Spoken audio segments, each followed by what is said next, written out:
Got the best coaches in the game. We really ain't playing. We regroup up in the Slack chat where the coaches debrief. We be piecing these puzzles, occupy the chunk of the pie. Ain't no lie when we hit the block. Helmet's casket is tied. You be seeing helmet after helmet, helmet after helmet. First place, second place, fifth place, eighth place, 12th place, 15, 16, 20. So many helmets, you got blurred vision, we got too many. Tick your tech. Oh man, shit. They got us fucked up. Army, regroup. We pledge always to have that edge. We don't fire warning shots. Competition just dropped. We locked and loaded before lock. Whatever the time, yeah. Do you even correlate? Being the best requires a willingness to outwork your competition. There's always someone smarter, faster, sharper, more naturally gifted to come around.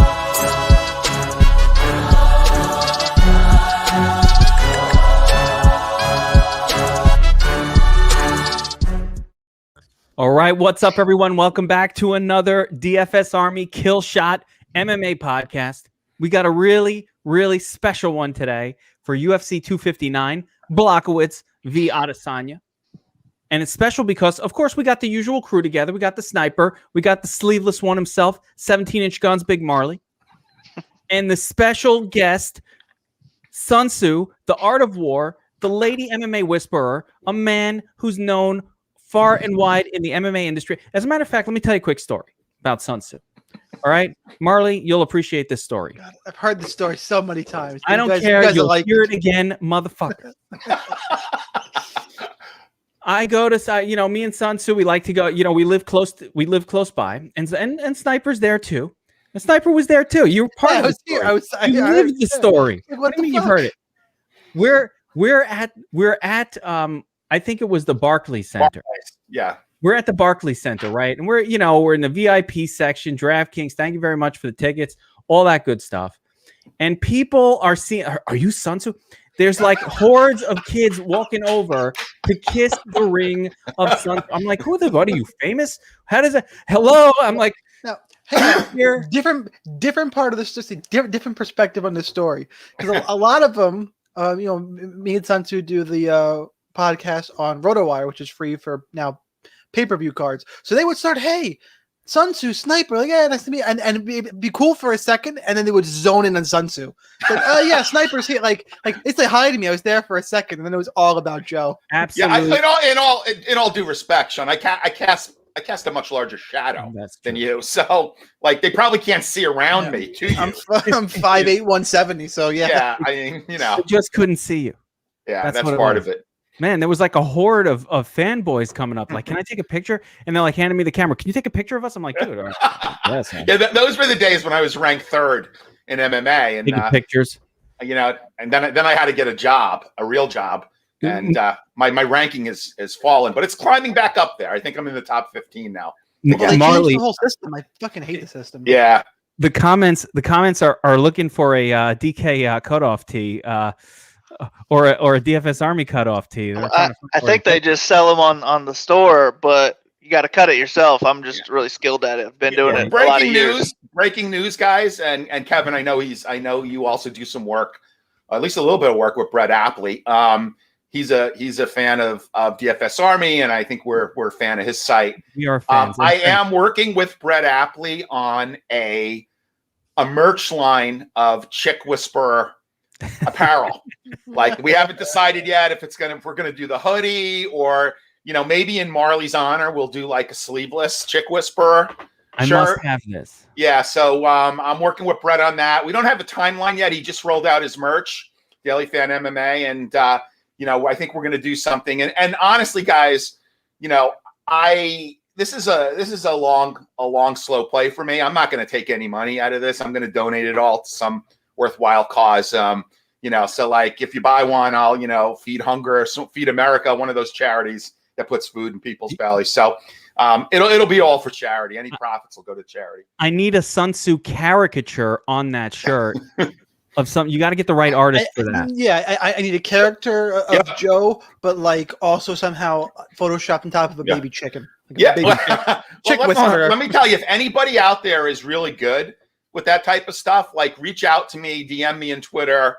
Again, like this is something for charity. So like I can't really pay anything, but I can certainly give you props and add your name to the donation. And if anybody can do it, that'd be love the help. Props is always a beautiful thing. Now, all right. So let's talk really quick about this card, because this is legitimately one of the greatest cards in a very long time. I'm not going to say the greatest card. Okay. That's no. But it's it's one of the best cards we've seen. I'm going to call this the card of the year. We probably go back 12 months and we haven't seen anything like this. So I couldn't be more excited. I'm going to run to give Dana my money for this pay-per-view. I'm going to run. I'm happy to. Compared to the last guy, I don't think I rented it. The one. No, the last one was trash. It was just so bad. 257 was good. Usman Burns was good. Yeah, but that last card. So we got a really, really great card. A lot of fights. How many fights on this card, Big Marley?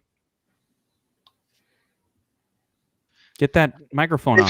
15 fights, man. Today was a pain in the ass writing up 15 fights, but I'm glad we're almost over. My goodness. It's a lot of freaking, it's a lot of fights, right? So a massive card coming up. We're going to break it all down for you. There's a lot of, spoiler, a lot of live dogs on this card, in my opinion. So, spoiler alert, right? And let's jump right in, guys. And we're going to try to figure out a dynamic here. I felt I'm going to try to remember to go across the board with everybody's opinions. And what we'll try to do is not repeat things, but rather kind of agree if I agree, and I'll throw something in. So we'll start with one person who will kind of do a big breakdown of the fight. And then the rest of us, if we agree, disagree a little bit, we'll take a little time, and we'll try to get through this card without kind of going too, taking too long. So let's get rolling, guys. First card of the night, we've got, this one's for you. We'll start with you, Sun Tzu, the chick whisperer. Amanda Lemos, coming in at minus 235, is taking on Souza at plus 195. And the fight goes to decision prop is minus 240 here. Looks like a decision fight. Break this one down for me. Tell me what's good about Lemos, and why should I consider going with Souza? Yeah. First of all, let's look at it the other way. Souza has sort of underperformed in the UFC. She was the Invicta champ. I honestly, think she's maybe even a bit undersized for strawweight, which I know the UFC does not have an atomweight spot. But, honestly, you have to like Lemos here. Now, she hasn't fought the best competition. I mean, Stranger Danger Granger. After losing to Leslie Smith, she beat Stranger Danger Granger by rear naked choke. Unanimous decision as a slight favorite against Mizuki Inoue. And then now she's fighting Livia Souza. She's, what is she, 8-1? I believe she's 8-1. 8-1-1 in the UFC. She trains, I don't know the gym. It's a Brazilian gym. It's not Nova União. Marajo Brothers. Yeah. And she's 33 years old. So she's not exactly a prospect. Souza came over. She's only got 2 losses. She's 14-2. She's 29 years old. She was the Invicta champ. Fights out of Brazil as well. Had a unanimous decision in her last win against the Spider Monkey, Ashley Yoder. And then, Brianna Van Buren, she lost. I think Brianna Van Buren was exposed in her subsequent fight. And prior to that, she's had some pretty soft competition. Alex Chambers, she won by guillotine, but then a split decision against Sarah Froda. Sarah Froda is such trash. Yeah, to go to split against her is really bad. And you say she won her last fight against Ashley Yoder. I guess. Yeah, that was close. And she was a minus 170 favorite in that fight as well. Look, I like Lemos here, but I'll be honest, I don't think I'm going to have a lot. It's weird to say because, it's one of 2 female fights on the card. I'm not going to have a lot of this fight. I really don't see any reason to, especially if the card holds together and we get 15 fights. We're not forced to actually use this. I don't think that Lemos is going to finish Souza. I don't think Souza is going to finish Lemos. I think this fight is probably going to remain standing. I don't see a high scoring affair here. So I'm going to pick Lemos to win, but I don't really recommend playing her at 8.7K. Souza maybe, is worth a shot. I guess Lemos did score 91 using the new scoring rules in her last fight against Inoue. And that's not bad, but I just, it's hard for me to recommend playing this fight when we got so many better spots on the card here. So I'm going to pick Lemos, but I'm going to say there's no real reason under the present slate to play this fight. There we go. Pretty gross outlook in terms of the DraftKings score here. Marley, anything to add to that? I kind of like this fight just for ownership purposes. I don't think anyone's going to want to go to it, and I think both of them could score well. So at like 10 or less % owned, I'm a little bit interested in either side. Souza would be for the grappling. She should be looking to get this fight to the ground. Her pressure and takedowns could win this fight, but if she's stuck standing, I think she's going to be at a pretty big disadvantage here. Lemos can crack. She has some mean hands, and I think if Souza's trying to go for takedowns and she's unsuccessful and starts wearing down, I could see a finish from Lemos on the feet. Or maybe she racks up some strikes as well and just gets over 10x that 8.7K. It's really the ownership that's talking me onto her for DraftKings, though. It's really nothing like about this fight rather than any of the championship fights that I think she should score more. But she's going to be a fraction of the ownership, and that's what I like most. So Lemos is my preferred side because she hits like a man, but I'm cool with some Souza exposure too, just because if she wins, it should come mainly through the ground. Lemos, 100% takedown defense, but I don't know how much. I don't know how much we could put into 100% takedown defense, Sniper. Based on fighting Granger, pretty much is the only one who probably tried to go for a takedown, and she's terrible at wrestling. So, anything to add to this one, or you want to roll on to the next? I like this fight a little more. I kind of like Amanda Lemos here. Marley hit on the ownership edge, which I do like, and she's just. I think Livina Souza has been exposed. I don't think she's very good. I think she probably lost her last fight to Ashley Yoder, and Lemos is just so. I think she's going to be way stronger. And again, when I play this fight out of my head, they're both typically pretty aggressive, walking forward, throwing bombs. Like Lemos knocked down anyway in that fight. They both have a little bit of power. But specifically because Joe had mentioned that Souza is undersized. I like Lemos to go forward. I think it's aggressive. I think she could get a surprise finish here. You don't have to go heavy to get over the field on her. So I think I will. I think she's got a grappling advantage because she's so much bigger. They both tend to throw volume, throw hard. She's the stronger, bigger girl. I'll take some shots on Amanda Lemos. Sure, absolutely. Yeah, and I'll just real quick for me, I'm not really interested in this fight at all. I'm definitely not interested on a 15-card fight. I won't be paying up for Lemos here. I think Lemos can lose. Neither one of these fighters are good. Neither one of these are like top 15 style fighters. Neither one of them has proven anything. And whenever that happens, I'm definitely worried about paying up for a favored fighter. And just there are so many great fights on this card. I just cannot see pulling the trigger on either one of these two personally. Let's move on to fight number 2 on the docket. We've got Mario Bautista taking on Trevin Jones, and we'll flip the script. Sniper, will go to you first. Bautista is a minus 230 favorite in this one, and the comeback on Trevin Jones plus 190. Fight goes to decision minus 150. So it doesn't look like the most exciting fight from a early finish point of view. What do you know about these two guys? It's funny. You went to a fight that I think the last fight I think is my sneaky overweight fight of the card that I usually have one or two of, to this fight, which I'm probably going to have the least amount of exposure on the whole card. I don't like this one for DFS. I think Mario Bautista is going to win. He's 9,100, and we'll talk about all the fucking savages in that price range. I just have a hard time getting there. I think this fight's going to play out on the feet. I think Bautista has more volume. He has more power. Sure, he can get a first-round finish here, I guess. But again, just in terms of everybody else in this price range, I think I'd prefer them. Trevin Jones, like Bautista has to get the first round finish to score.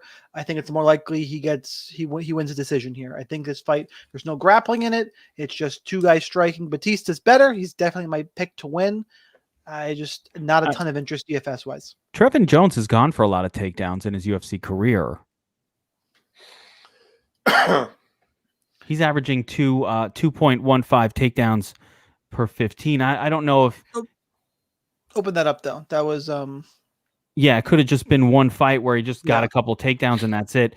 Let me see here. It was the one takedown against Valiev. He probably got 2 takedowns against Valiev there. No, he got one, and the fight was over in the second round. So okay. Up so, he got a takedown. So that number is deceiving because when you get a takedown and then it's only 2 rounds, your number. Okay, there we go. So, but Trevin Jones, not a big wrestler. There, Marley, got anything to add to that breakdown here? Jones, didn't look so great in his UFC debut. Bautista, he's got high volume. He strikes a lot, but probably needs a finish. Little guy. Not sure we can get there scoring wise. Yeah, I kind of like this fight too. Jones, for his knockout potential, he definitely has big power. He could land a couple takedowns along the way too, but I feel like Bautista's more likely to get up than Jones do a lot with any takedowns.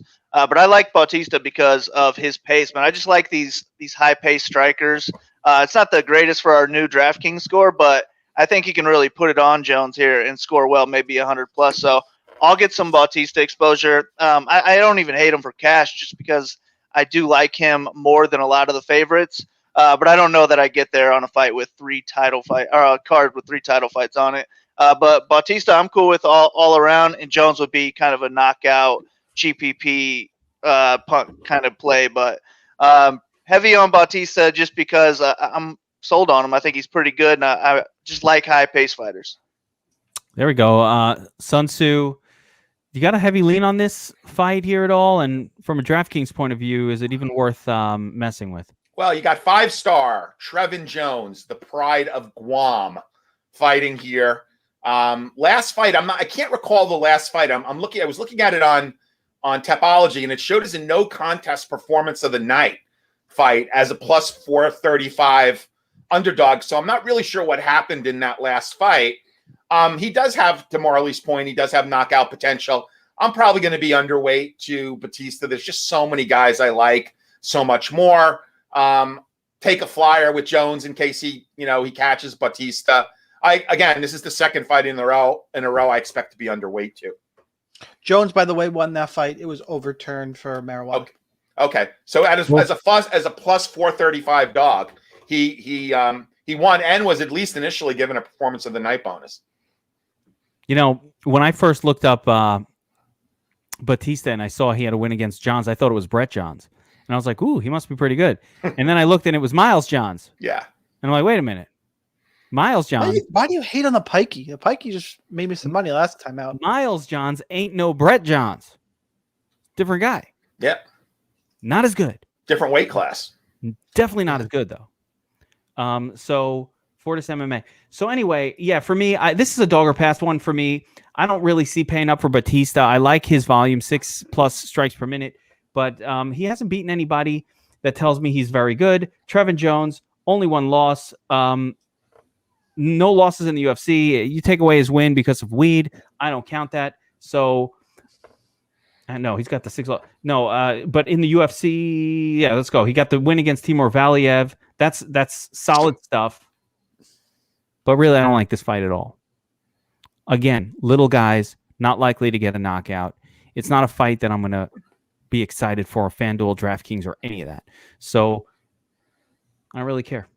Moving on. All right, let's move on to the next fight of the night. We've got Alon Cruz taking on Uros Medic in a closer fight here, with Medic coming in as a minus 160 favorite, and the comeback on Cruz plus 140.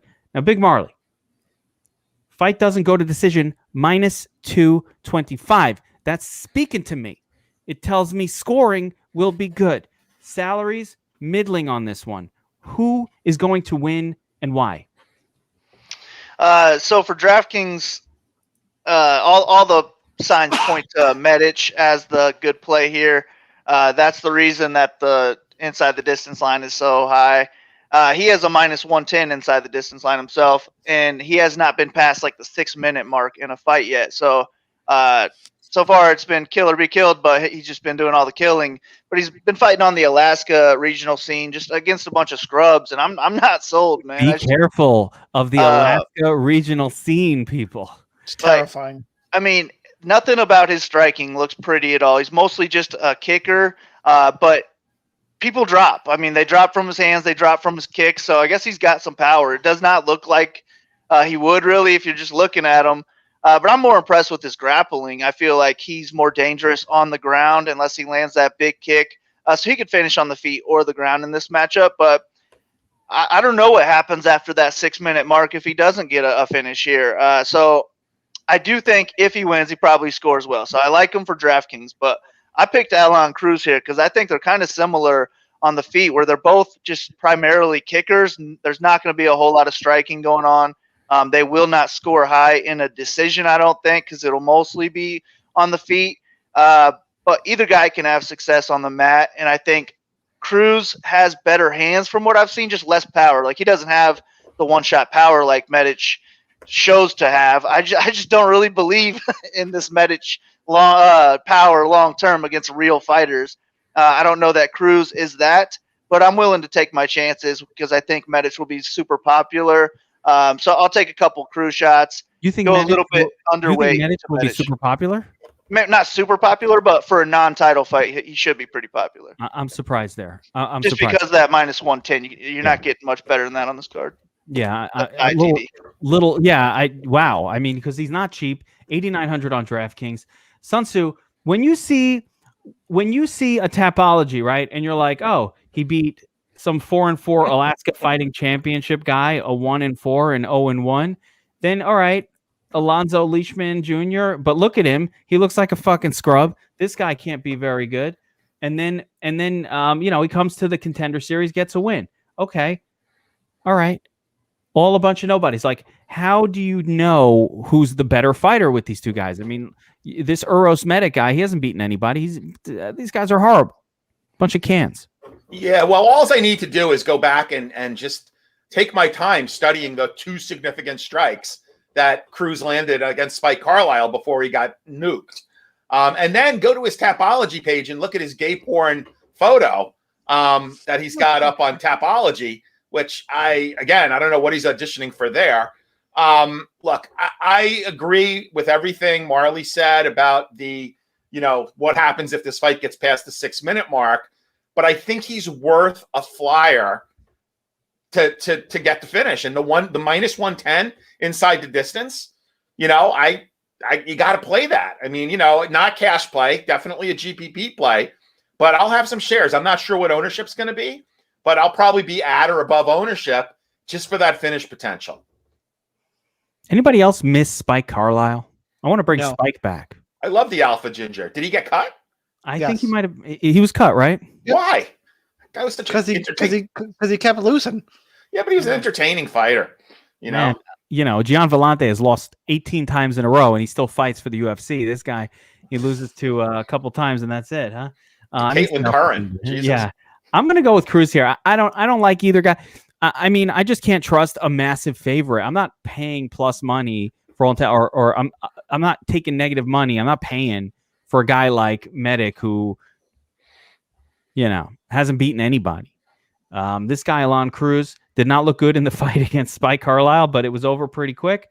Hard to know. And there's a lot of grappling in that one. And I think his Alon Cruz is really, kryptonite has been grappling. He's been submitted a bunch of times. So with Medic, he's not really, I haven't seen a lot of grappling out of him.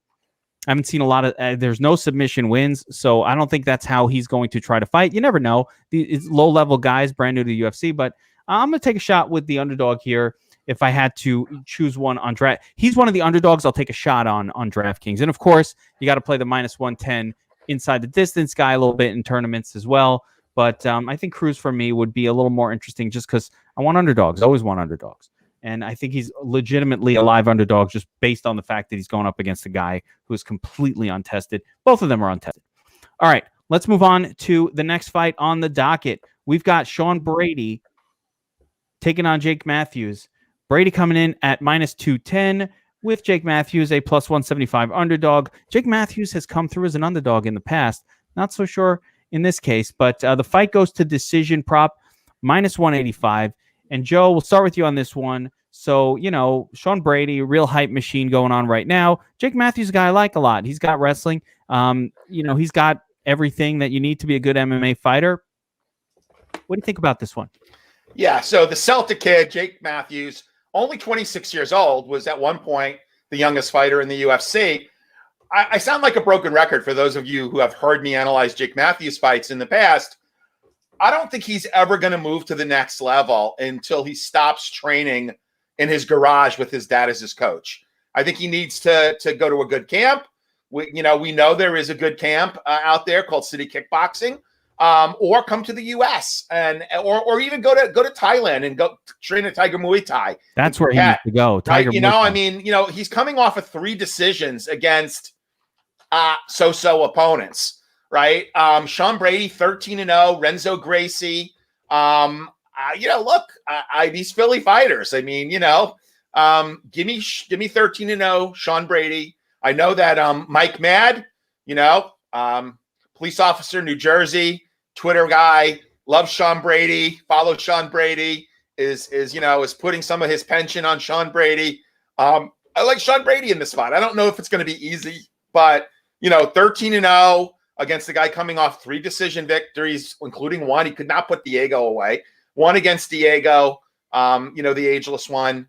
Again, unless I see something or hear something that he's changed his training methods, or Matthews did a camp somewhere other than in his garage with his dad as his coach, I'm going to have to pick Sean Brady here. There we go. Big Marley, man. Do you want to pay up for Sean Brady on DraftKings? He couldn't put away Diego. No, Jake Matthews couldn't put away Diego. That's right. Yeah.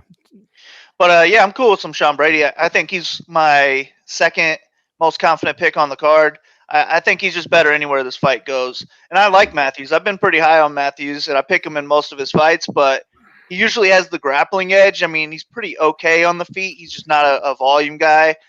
So Brady's a better boxer. He's going to be a higher volume, so I like him on the feet. And he's a better wrestler as well, so I don't think Matthews is going to have any grappling success. So give me Brady. The score is my worry because I think Matthews is most dangerous on the mat, so I don't know that Brady will want to take it there if he's having all the success on the feet, and he's not really much of a finisher. So if we're going to get a 15-minute decision from Brady without much wrestling, I worry about the score, especially with Nunes and Makhachev up there. So I probably won't get too much of them, but I'm fine with Brady in all formats. Matthews will be a fade for me. Again, yeah, just 9,300, little pricey, but Brady's been good DraftKings scoring wise, fluttering around the 100 points range, regardless, using the new scoring format. Sniper, what's your take on this one? You want me to take on the last one? No. Sorry. Oh yeah, just busting balls. It's a lot of people. I forget. That's cool. No, the last one I don't have to revisit. Pretty much exactly the same. Cruz is the pick, just taking a shot, but Medic is good in GPP. Anyway, this fight, now that I've successfully busted Kevin's balls for the first time on this podcast, won't be the last. Pretty much agree with what Marley said. I think Brady is just a little bit better everywhere. He's got a high level black belt. He could take the fight to the ground. That's kind of the problem here is pick your poison. I think he can beat Jake Matthews however he wants, and we don't really know how he's going to want to do that. Is what he's feeling in the cage. So I think he's a fine play. I won't fade Jake Matthews though, because the worry is, and I've been saying it for years with Jake Matthews, is he's still a young guy and he's been training MMA forever, and he's basically grown up in the UFC. You keep seeing his body changing. We haven't seen him in a little while again. He's still at that age where guys make these crazy leaps, like he did before the Jingliang Li fight. We all thought he was dead in that fight, and he whooped Li's ass.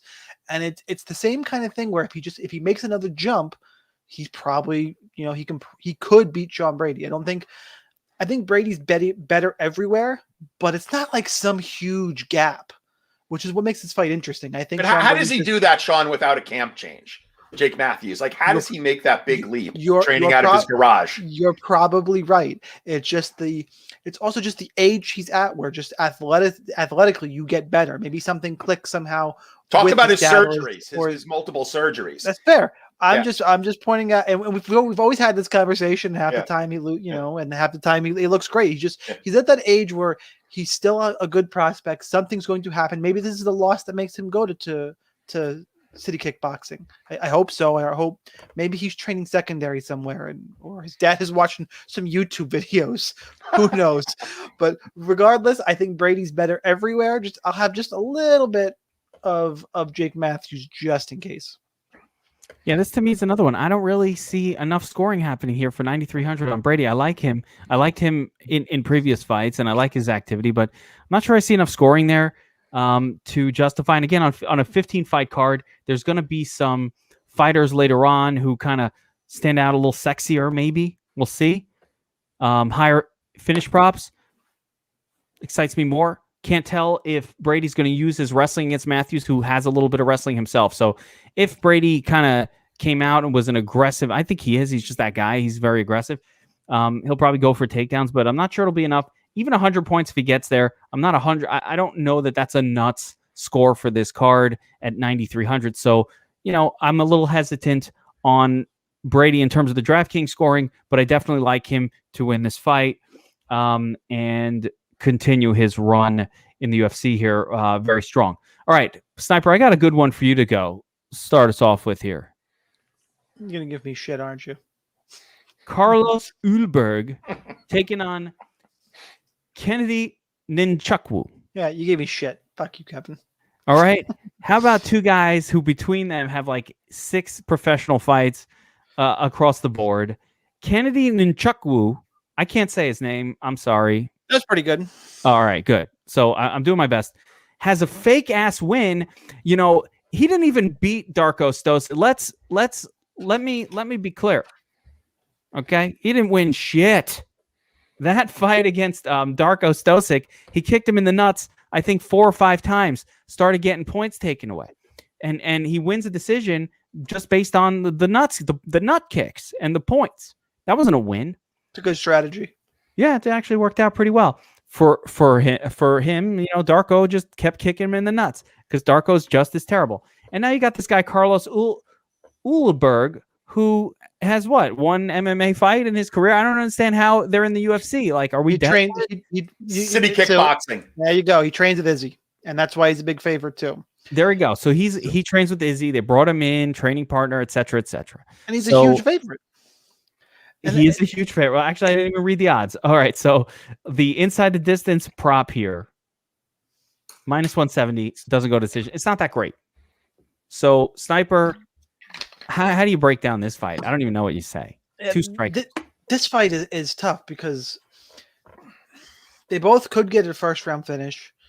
Ullberg's probably more likely to. He does hit hard. He's got good striking, but he's so green. He's an UFC debut. You don't know how guys are going to react. This is the proverbial just turd in the punch bowl. This could go any which way. Like this could be anything here. I think my problem here is both these guys are pretty inactive strikers. There is not a lot of volume here. They both hit hard, but not a lot of volume at all. I think Ullberg is way more likely to get a finish. I'll play him in GPP.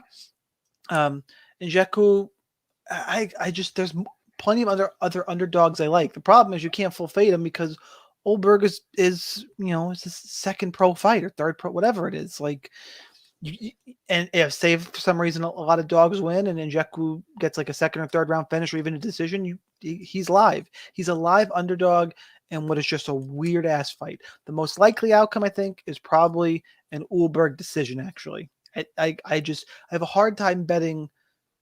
Feeling that -170 inside the distance prop. I most think it's that prop we get some time with heavyweights or light heavyweights just because they're so big, we're probably going to see a finish. And yeah, they could finish because they're huge, but these guys don't throw a lot of strikes. They just don't. Ullberg's the better striker, so he's my pick, and I think he is more likely to finish if you're going to take a stab on someone. I mean, Big Marley, is it possible that Kennedy Nzechukwu has been training? Because he looked so bad in every fight. But we haven't seen him in a little bit. Maybe he's training. Could he be better now? Yeah, I mean, I would hope so, but he's not going to be, a better striker than Ullberg at this point. Ullberg looks like he's definitely a talented kickboxer. I didn't watch his kickboxing fights. I only watched his MMA fights. And the first one was like in 2011. I didn't even, when I went to the second one, I was like, this isn't the same guy. Oh my God. I didn't even notice that. Yeah, I watched the first one. I was like, well, this chubby little guy isn't going to be much. And then in the second one, he's like Overeem, like he's swollen up. And I was like, what the hell? This is not the same guy. I was like, oh, it's like 8 years later. Maybe it is. I mean, this guy's old. He's 36 years old. He's not a young dude. But I mean, he looks the part. Like he's a big, shredded dude. Oh, wait, I'm sorry. I was just looking at Bruno Oliveira. Yeah, he's not that old. Yeah, I'm like, wait a minute. I think no, he's 30. Yeah, there he is. Okay, he's 30 years old. But yeah, big, shredded dude. But Sean said it. I mean, he is so inactive on the feet. Like it was driving me crazy watching this guy just sitting back. He would not throw a strike for a whole minute, and like that in the line made me pick Kennedy alone. I could just see this being one where he lands the cleaner strikes. The better counter striker, but he lands 30 strikes throughout the whole fight and he gets pissed off when he loses a decision type thing. So that's just kind of how I see this fight. I don't see either one being, high volume, but I think Kennedy would be higher volume and he's a little bit wild. Maybe he could land something heavy. But I think we just have to have the knockout from Ullberg for him to be on the optimal, which, I mean, he could definitely get that knockout. He's a big dude. Kennedy hadn't been knocked out yet. But it's just if he doesn't get the knockout, and if he doesn't get it early, he's not going to be on the optimal. I was going to say he's not going to strike enough for that. Even the knockout might not be enough. It might have to be a first rounder. Yeah, most likely.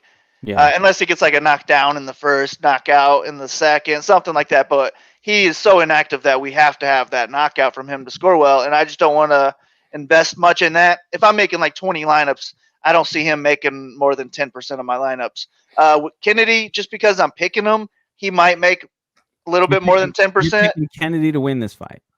Zero confidence. But yeah, the line and the inactivity, I could not pick Ullberg when I was looking at the line. So I might smashed in the groin 3 times. Yeah, I mean any underdog, I'm okay with rostering that I pick outright. I'm okay with rostering him this week, so I'll probably have a little bit of Kennedy just for that reason. But he probably needs a knockout to really score well, also. Now, Sun Tzu. Kennedy apparently trains at Fortis MMA, right? I know you're a big fan of training camps and where you're training. It's been, about a year since we saw him fight. Let's see, 8/3/2019 is 20, more than a year. This was August 2019. 2020, we're almost going on a year and a half. So this guy's had a year and a half at Fortis MMA, maybe, of training. Or maybe he's just been dicking around for the last year, and I don't know what the fuck he's been doing. Do you? Well, speaking of dicking around, I hear that City Kickboxing successfully lobbied the Nevada Athletic Commission to allow their fighter Ullberg to wear a chastity belt in lieu of a cup. So he's going to have some... I thought you were going to somehow say, speaking of dicking around. Yeah, he's Pollyanna Vienna is dating Colby Covington. I don't know why I thought you were going to bring that up. Dude, live in the moment. Live in the moment. So he's going to have some extra protection around the boys. I'll tell you, my favorite part of this fight is going to be Bruce Buffer announcing it. You've got the African Savage against Mr. Marvelous. I mean, does that fight not sell itself? In this corner, the African Savage. In this corner, Mr. Marvelous. They might have to bring out his brother. Yeah, could very well. I mean, this is a pure GPP fight. Like anybody who even thinks about putting either one of these fighters in a cash lineup, you should roll up their sleeves and check their arms for needle marks. Because this is take my head-to-head. Yeah, this is not a great fight to target. Who knows what's going to happen? This is one of those like all risk type of fights, and you play your ownership. And if you're playing mass entry, you use these guys in mass entry. I guess I'll pick. Do I even want to pick Ullberg to win here, coming off of a Contender Series win? I don't know. I guess I'll pick Kennedy. To win, but. If Marley's got zero confidence, I got like 0- confidence in the pick here, and I would advise only using these fighters in mass entry GPPs. What a nightmare of a fight. It really does. This Kennedy Nzechukwu, he has the body and the body type where he should be an amazing fighter. He's so long. He's got those limbs that, those long limbs that should make him amazing at fighting, but he's just not good. And again, it's been a year and a half. He could be fantastic when he comes back. If he was training, if I knew that this guy was like full-time training for the last year and a half through Corona, right through, staying at Fortis MMA, but how the hell would he even afford to be training for the last year and a half. Well, you know why? I heard he's got 2 new sponsors. He's got California Almonds and Planters, sponsoring him. So I mean, that's how he can afford to train. Well, that's something, but nonetheless, I think it's a very sketchy fight. Give me the underdog here. I think this Ullberg guy. I mean, you never fought MMA before. You're 30 years old. You're very slow, inactive. Yeah, if I'm taking a shot here, like on a winner, and I had to weigh the odds / salaries on DraftKings, I'm going to go with the underdog in that situation every time. But more so, I don't think this fight will actually end in a finish. What I think is going to happen is a boring, low-scoring decision, and I don't want very much to do with it at all. All right, let's move on. Next fight on the docket, we've got Mr. Exciting himself, Tim Elliott, taking on Jordan Espinosa. Even odds, -115 for both. Fight goes to decision, -160. Now, here's a little interesting thought about Tim Elliott, and I kind of want to get your opinion on this, Sun Tzu, but Tim Elliott looked completely different in his most recent fight than he ever has before, right? Against Benoit, he comes out. Where are the takedowns, Tim Elliott? Where is the crazy man who goes out and blows his gas tank in 5 minutes, all out for the win? Where's the dude who got 12 takedowns in one fight? What happened to that guy, right? What happened? Immediate dividends training with James Strauss at Glory. I mean, that was look, it was a co-main event. It was his first camp under Cruz, who is like kind of the hot, although he didn't help our boy last week against Bruce Leroy. He helps calm people down. He was right. Derek Minner. That's where I was going. Screaming, yeah. Don't think about it. You look. Tim Elliott is so much better than Espinosa here. I'm not really. I really am having a hard time understanding the line. I mean, granted, because Elliott loses all the time. There's a reason for the line because Elliott finds a way to lose. Yeah, but look at his last fight. Look at the maybe it's because I don't know if it's casual money that's moving the line, but like you got to look at the positive momentum from the camp change. Unless he's actually left Glory MMA, which I think he's still. Who is he going out with?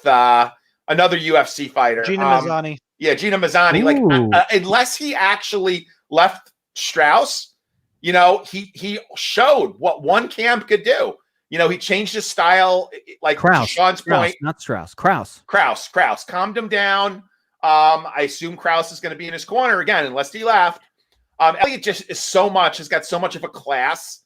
They say in thoroughbred racing, like a horse has got back class. Like he's got back class here, right? If he fights this fight, 90% takedown defense.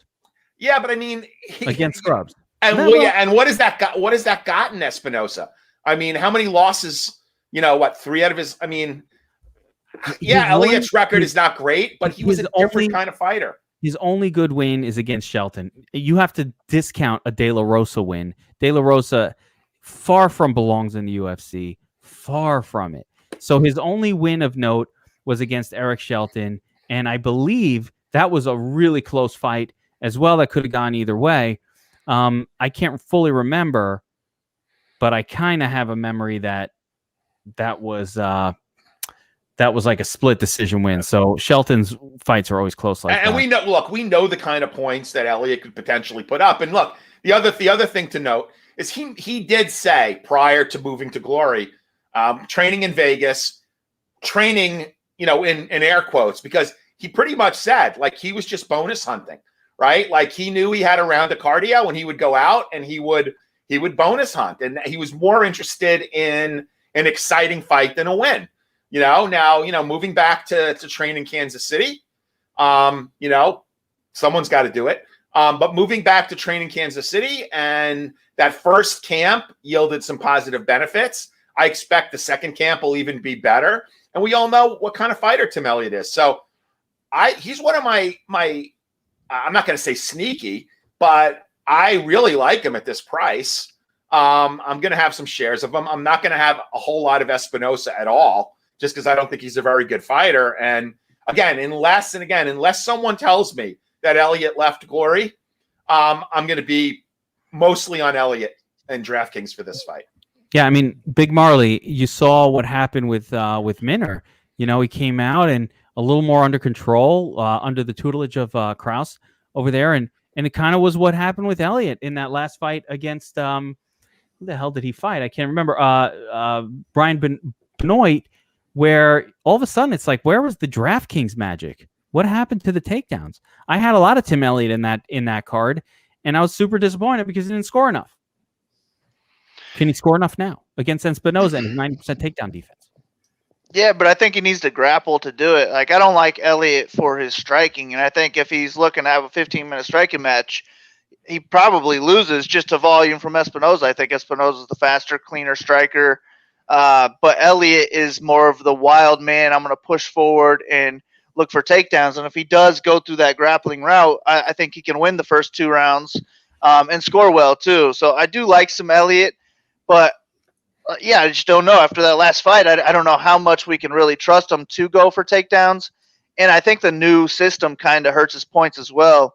I believe he scored 177 against Smolka in the old system. I mean, Smolka is he's like 150 on this new system. That's a big change. And it's because it went down. He's not much of a control guy. Yeah, he can't really control guys on the ground. He's either going to go for he's a submission over position type of guy.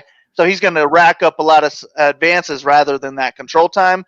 And we're not getting any credit for those advances anymore. So that's going to take away from him a little bit, which I think is going to take away from the possible points he can score here, especially if he does have success grappling and then he does slow down. I still think he can win this fight just by winning rounds 1 and 2, but I'd probably give round 3 to Jordan Espinosa, and maybe that's enough to get Elliott like 88 points, something like that. I'm cool with it, but I don't really see him just breaking the slate like a lot of people kind of expect with him just because of that one Smolka performance. So I'm kind of going to base it on what I think the field ownership is. And if I think it's a little bit too high, I'll go underweight. If I think it's too low, I'll go overweight.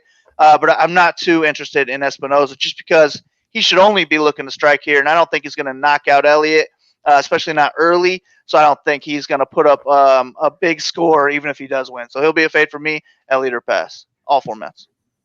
There we go. How about you, Sniper? Are you on the Elliott bandwagon here? And is there any interest at all in Espinosa as a sort of, contrarian play? So, yes, I'm going to go ahead and I'm going to pick Jordan Espinosa straight up. Whoa. But it's interesting. When I wrote it, I did say Tim Elliott has got a much higher DK ceiling. And my logic is this for the win. And Marley kind of hinted at where I'm going just in terms of really close fight. If Tim Elliott's going to try and strike for 3 rounds, I do think Jordan Espinosa beats him. And then you try and stand with Espinosa. Man, he could get knocked out. He absolutely could get knocked out if he tries to play that game. There's also the possibility that he goes for takedowns and he's not able to secure them. I don't think Jordan Espinosa's takedown defense is great, even though it's 90%. I watched some stuff in the regional scene. It's okay, and he's not great in his back. So Tim Elliott is live for submission. That's why he has some upside on top of the grappling. But if he goes grappling heavy and doesn't get a submission, I've seen this guy's gas tank burn out so many times. And if you're telling me that Espinosa is going to get a second or third round finish and he's got volume striking, I think he's sneaky there. And that's kind of how I see this fight playing out. I don't think Elliott's going to be able to get a finish on the ground, and I think Espinosa is better on the feet. Really close, and if Elliott were to have success on the ground, maybe James Krause teaches him how to control somebody or land a submission. I'm not going to be surprised at all. And he does have a higher path to a big score. My interest in Espinosa is I think everyone's going to be on Tim Elliott. So I can probably play 10 to 12%. And I mean, Marley's the ownership guy. On a 15 fight card, I'll probably be over the field. Worst case field weight. So I'll take Espinosa for that reason. Just I think he's live to a knockout. The problem is I do think it's probably a second or third round knockout. It's just more so an ownership play. So I'll have both sides of this fight. I do think more people are going to be on Tim Elliott. Yeah, no, I'm just shocked at how high of an inside the distance prop this fight actually has, and I'm trying to understand who I guess Elliott by submission 410. Elliott and Espinosa inside the distance, each sitting around 300s level. I mean, like, It's just surprising. This feels like a decision fight, and yet here we are. You got a pretty reasonably high. I don't think this sounds like a decision fight at all. I think Elliott's going to either submit him, or he's going to get cracked with something early, or he's going to get. You're talking about the pre-Krause version of Elliott that went crazy and didn't really train properly. No. I didn't even get to the gas part. He's either going to submit him, or if he tries, I'm telling you, if he tries to play the smart thing against on the feet like he's against Ryan Benoit, I think Espinosa cracks him. He better shoot for takedowns. My opinion. Will, but I'm saying, like, does he gas out and does he go crazy with the it's going to be interesting. And he finds a submission. He'll find a submission round 2, 3. That's fair. It should be a fun fight to watch one way or the other. Definitely an exciting guy, or Tim Elliott has been exciting in the past. So we'll see if that happens again. Espinosa does not excite me. I don't enjoy his fighting style at all. So, he'll poke at you. Little pokes. They don't score well on DraftKings. And if you don't score well on DraftKings, you don't get no love from me. I don't want no thug. Wait, can't get no love from me?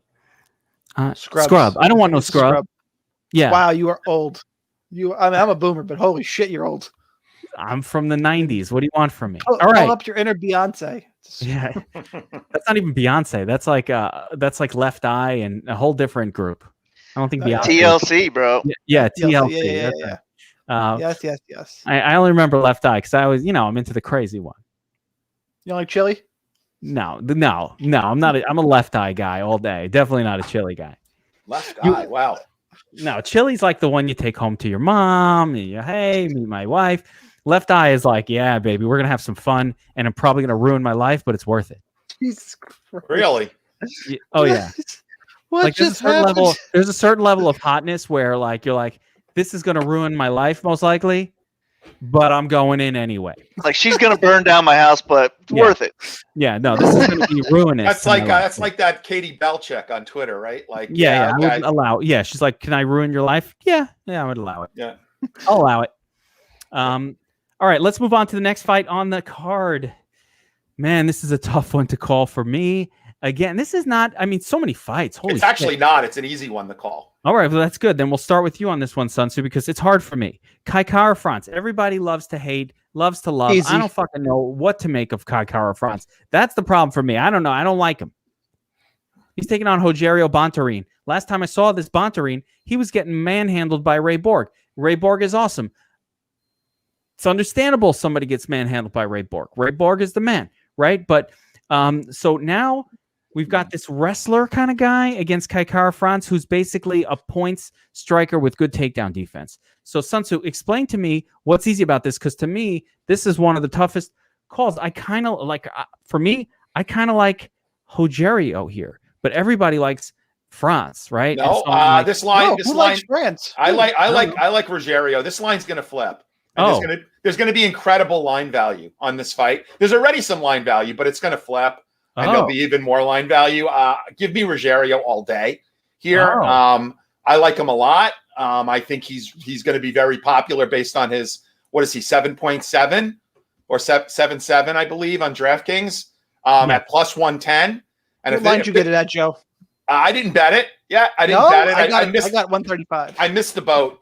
Okay. Well, I missed the boat on the bet, but I am very confident this line is going to flip by fight time, or at least maybe go to even, because it should. I'm not sure what people were thinking when they made the Kai Kara-France line, but he is almost a fade for me at that price. I will have a few shares of him if I'm going to max the 20. I'll have a few shares, but I'm going to be a lot heavier. I'm going to be very heavy on Rogerio because his price right.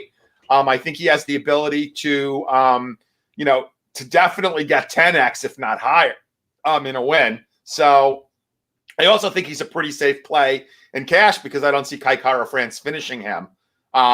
So give me all the Rogerio I can get in my lineups. I think he's a great place to start building, and definitely a great cash play. There we go. All right. I like this. I'll make this easy. I'll make this really easy. Everything, my breakdown is what Joe just said. Perfect. Go on. I love Rogerio. Love Rogerio. Marley? I'm picking Rogerio as well. Don't like him quite as much, I would say, because if he's not able to get takedowns, I think he's going to lose this fight on the feet. Car France is going to be the better striker, the guy throwing more volume. And Rogério's not a good wrestler, so that's my worry. He's a good grappler. I think he can have a lot of success and get a submission if he can get the fight to the mat. I'm just worried about him not being able to do that and just being stuck on the feet and getting picked apart. I'll still be high on Rogerio. He'll be one of my favorite underdogs on the card. And I'm going to fade Car France. I love it. All right. So there is a consensus here because I agree. I like Rogerio here as well. I just don't like Kikar France that much. I think he's boring to watch. He doesn't go for takedowns, and he doesn't get knockouts. He just gets decisions. He wins a fight, scores 62 points, unforgivable. He beats De La Rosa, who's one of the worst fighters I've ever seen, only scores 82 points. That's not acceptable. So I'm going to ask my special tool that I bring into place if it's worth rostering Kikar France at all on this card. Should we even bother with any Kikar France, considering if he even gets a win here, probably only scoring 60 to 80 points? Magic 8 Ball, what say you? Hell no, to the no, no, no. Yeah, to the no, hell to the no, to the no, no, no. I haven't seen this before. I love it. That's my first time seeing it. Kevin, when you send me that clip for when I start doing podcasts again. I was dying when you did that on the pack opening. Machine learning system that I put in place can actually determine DFS plays in real time during the podcast. That was expensive technology that we built just for these purposes, guys. All right. We have a consensus. I love it. Underdog play. Rogerio Bontorin. Let's move on to another. Not kill shot eligible. Nobody can call that. He's going to be Agreed. too jockey. Hold up. Oh, I have a kill shot in one of the title fights, so don't worry. All right, good. Hold it for the title fight. I got a lot of kill shots on this card, so screw that one. We can't. Yeah, I'm just saying that's not eligible. The most popular underdog on the card is not Killshot. I agree. Right. I think we've got another popular underdog coming up on this next fight, though. So let's talk about Kyler Phillips taking on Song Yadong. Kyler Phillips coming in at plus 140, slight underdog. The comeback on Song is minus 160. He is a slight betting line favorite. Fight goes to decision prop. Never want to accidental right click when you're on the site. Fight goes to decision prop minus 150. So not a great fight in terms of high likelihood of a finish. But my boy Kyler Phillips, man, he's got a high level of activity. Song Yadong is a big hitter. So I'll go to you, Big Marley, on this one. What do you say, man? Break this one down. Yadong, boxer, straight up, throwing fist. Kyler Phillips can do it all. What do you say? I love this fight. I'm very high on both guys. I think this will be a high-paced fight. Either guy can score well, but Phillips is my preferred play just because I think it's pretty much a 50-50 fight, and we're getting him for $1,400 cheaper than Yadong. So he's going to be my favorite underdog on the card, a little bit more. I like him a little bit more than Bontorin because I think he can win the fight on the feet, and he can also get takedowns, land a lot of strikes on the mat, get some control time. And I just think it's, like I said, a 50-50 fight where I would rather lean with the underdog. Yadong, very clean striker, fast striker, a lot of power, good wrestler. Wouldn't be shocked at all to see him just piece up Phillips for 3 rounds or get a knockout. But I just think it's really close, and I think Phillips will be the one really pushing the pace, making this more of an active fight, which at the same time will help Yadong if he's able to win. I think he'll have a little bit more volume because of that. But give me Phillips to land maybe 2-3 takedowns in this fight and kind of steal it through ground and pound. Love that price tag, $7,400. I will have him in my cash game lineup, and he's pretty much a core play for me. I loves it. All right, Sniper, I'll go to you. Anything to add to Marley's breakdown there? No, pretty much agree. Volume here. I also think he's got a path to victory through the grappling. I think it might take him a few times to get a takedown, but I think he can find it. It doesn't make sense. The lines don't make sense. If Yadong is the favorite, the fight needs to be the inside the distance needs to be what's favored instead of the goes to decision. The goes to decision prop being minus 150 leads me to think that Kyler Phillips is going to win the fight. The lines just they don't match here. Either way, I like Phillips more volume, wrestling. You have to play Yadong in GPP though, because if he wins, I think he's going to knock Kyler Phillips out. What's more likely here? I don't like trusting the knockout. We talk about it every week. Give me the more volume, the more grappling as the straight up pick. I'm a little gun shy on Phillips and cash. I think it's viable for sure. It kind of come down to construction. I don't think it's a smash cash play because Yadong is such a big hitter, but Phillips is still my pick. A lot of disrespect for Song Yadong going on here with all these Phillips picks. I'm going to see if Sun Tzu is leaning the other way. Listen, Sun Tzu, man, Song Yadong, he's coming off of some great wins. I mean, a draw against Cody Stamann, nothing wrong with that. The win against Chito Vera, very impressive. I think Chito Vera is very good. So tell me what's going on here, man. He knocked out Alejandro Perez. A couple pretty good wins there. Yeah, first of all, I don't know that he actually won that fight against Chito Vera. I think Chito might have actually won that fight. Even though I had Yadong, so I was happy with the outcome. But looking at it, purely, Chito won that fight. Yeah, I think Chito won. And Stamann was whooping him up, I think, for 2 out of the 3 rounds. Yeah, I hate to kind of just go with the consensus here, but at 7.4K, I'm gonna have a lot of him on DraftKings. It makes a lot of sense. What did this guy do wrong? He's 2-0 in the UFC, right? He scored in the 90s each time at 7.4K. If I could get that 90 point score, I'll take that all day. And I think he's got a pretty safe floor. So I'm going to have to go with Kyler Phillips here. There we go. I will round out another consensus underdog play here. When we have a consensus underdog, we really should be betting it. Hashtag I did. Suggestion. But I bet Phillips and Bontorin. There we go. So hashtag suggestion right there. But I agree. Kyler Phillips, lots of work. No cardio issues. Does more things than Song Yadong does. Song Yadong really only throws fist. Kyler Phillips is going to be leg kicking. He can get a takedown. He has a lot of different weapons in his arsenal, whereas Song Yadong is going to just throw fist.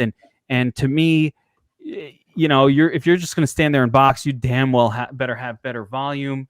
And I'm not 100% convinced that Song Yadong in a fist fight exclusively with no wrestling is going to have more volume, because traditionally he doesn't. Phillips 6+ strikes per minute, Song 4 strikes per minute. So for that reason alone, just the numbers favor Phillips, and certainly as an underdog play, man, hell yeah, that's the way I'm going. All right, next up. Can I give you advice for the lead-in for the next 2 fights, because you set it up really well? You said there's a lot of disrespect on Yadong. The next 2 lines are among the most disrespectful things I've seen in a long time. Are you saying both? I agree with this both one. Of the next. The first one, we'll yes. Get to 'em. The first We'll one get is to 'em. ridiculous. I think they're both disrespectful. The second one, I'm not so sure. We can have a discussion about that. But that's why we're here. But the first one, my goodness. Joe Benavidez plus 100 against Askarov. Who? Who the fuck is Askarov? Who? I don't even know who that is. Joe Benavidez, one of the top guys ever to fight in the UFC. He's going to... All right. That's my personal hero marrying Megan O'Leary. Megan O'Leary? Yeah, that guy's a winner every time he rolls over in bed. Are you serious, Kevin? I didn't know he married Megan O'Leary. They're married. They've been married for a while. I feel like we tell Kevin this every time Joe B fights. I don't fucking know, man. Come on. I don't remember anything. That's important information. Yeah, it is important. It is important. Gets the stamina. The stamina up. If I was married to Megan O'Leary, I would have a lot more stamina than I do right now. It's a lot more exercise. Got to stay in shape. I'd just be happy all the time. Keep her happy.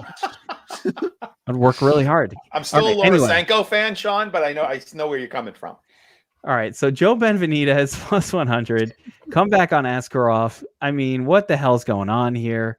Fight goes to decision. Let's see, minus 195. So looks like a 3-rounder potentially. And Joe B coming in at 7,900 on DraftKings. Askarov 8,300. Askarov, what the hell has he done? He's got to win. He again was that Tim Elliott, Pantoja. He had a nice win actually against Pantoja, all wrestling based. So Sniper, I'll start with you. You were very excited about this fight, and I forgot the order completely at this point. So I'm just starting at the top, moving down, going down. That's fine. And Joe B, man, he doesn't have the best takedown defense, but man, you take him down, but watch out. He ain't staying down, and he can scramble like a motherfucker. Like, and if you watch the Askarov fight, like Askarov Alexandra Pantoja fight, Askarov wants nothing to do with Pantoja on the feet. Nope. Absolutely nothing. And if you can't keep Joe B down, which I don't think he can, no one ever has. Problem, man. So no one ever has. Exactly. He's going to do something nobody ever has and score well, or he's going to lose this fight and the dog Joe B is going to win. And that's what I think is going to happen. I'm taking Joe B. Not a smash play, because I think Joe B's most likely, the way he wins is a 3-round decision that's mostly striking based. Maybe he catches a sub somewhere, but I think mostly it's not a fight I want a lot of interest in. And I'm actually probably going to play as much Askarov as Joe B, because if Askarov does win, it's grappling based. That's where I think there's line value on Benavidez, but in terms of DFS upside, it's Askarov because it's probably grappling based. What's interesting, I think the X factor here is, look, Joe Benavidez is a smart guy. He probably knows he's never again going to get a UFC flyweight title shot. Like, that's just, some guys check out. Absolutely could. I don't think that's Joe B, but if he were to go out there and lay an egg, I've seen it. You've seen it before from former title contenders who just fall off, especially at his age. And maybe we'll have the same could be said for Dominic Cruz, by the way. But by the way, there are comments going in the comments. I'm not going to put those on screen, but some of them are actually quite funny. But they are not going up on screen here. That is not going to happen. I'm just not even going to share that.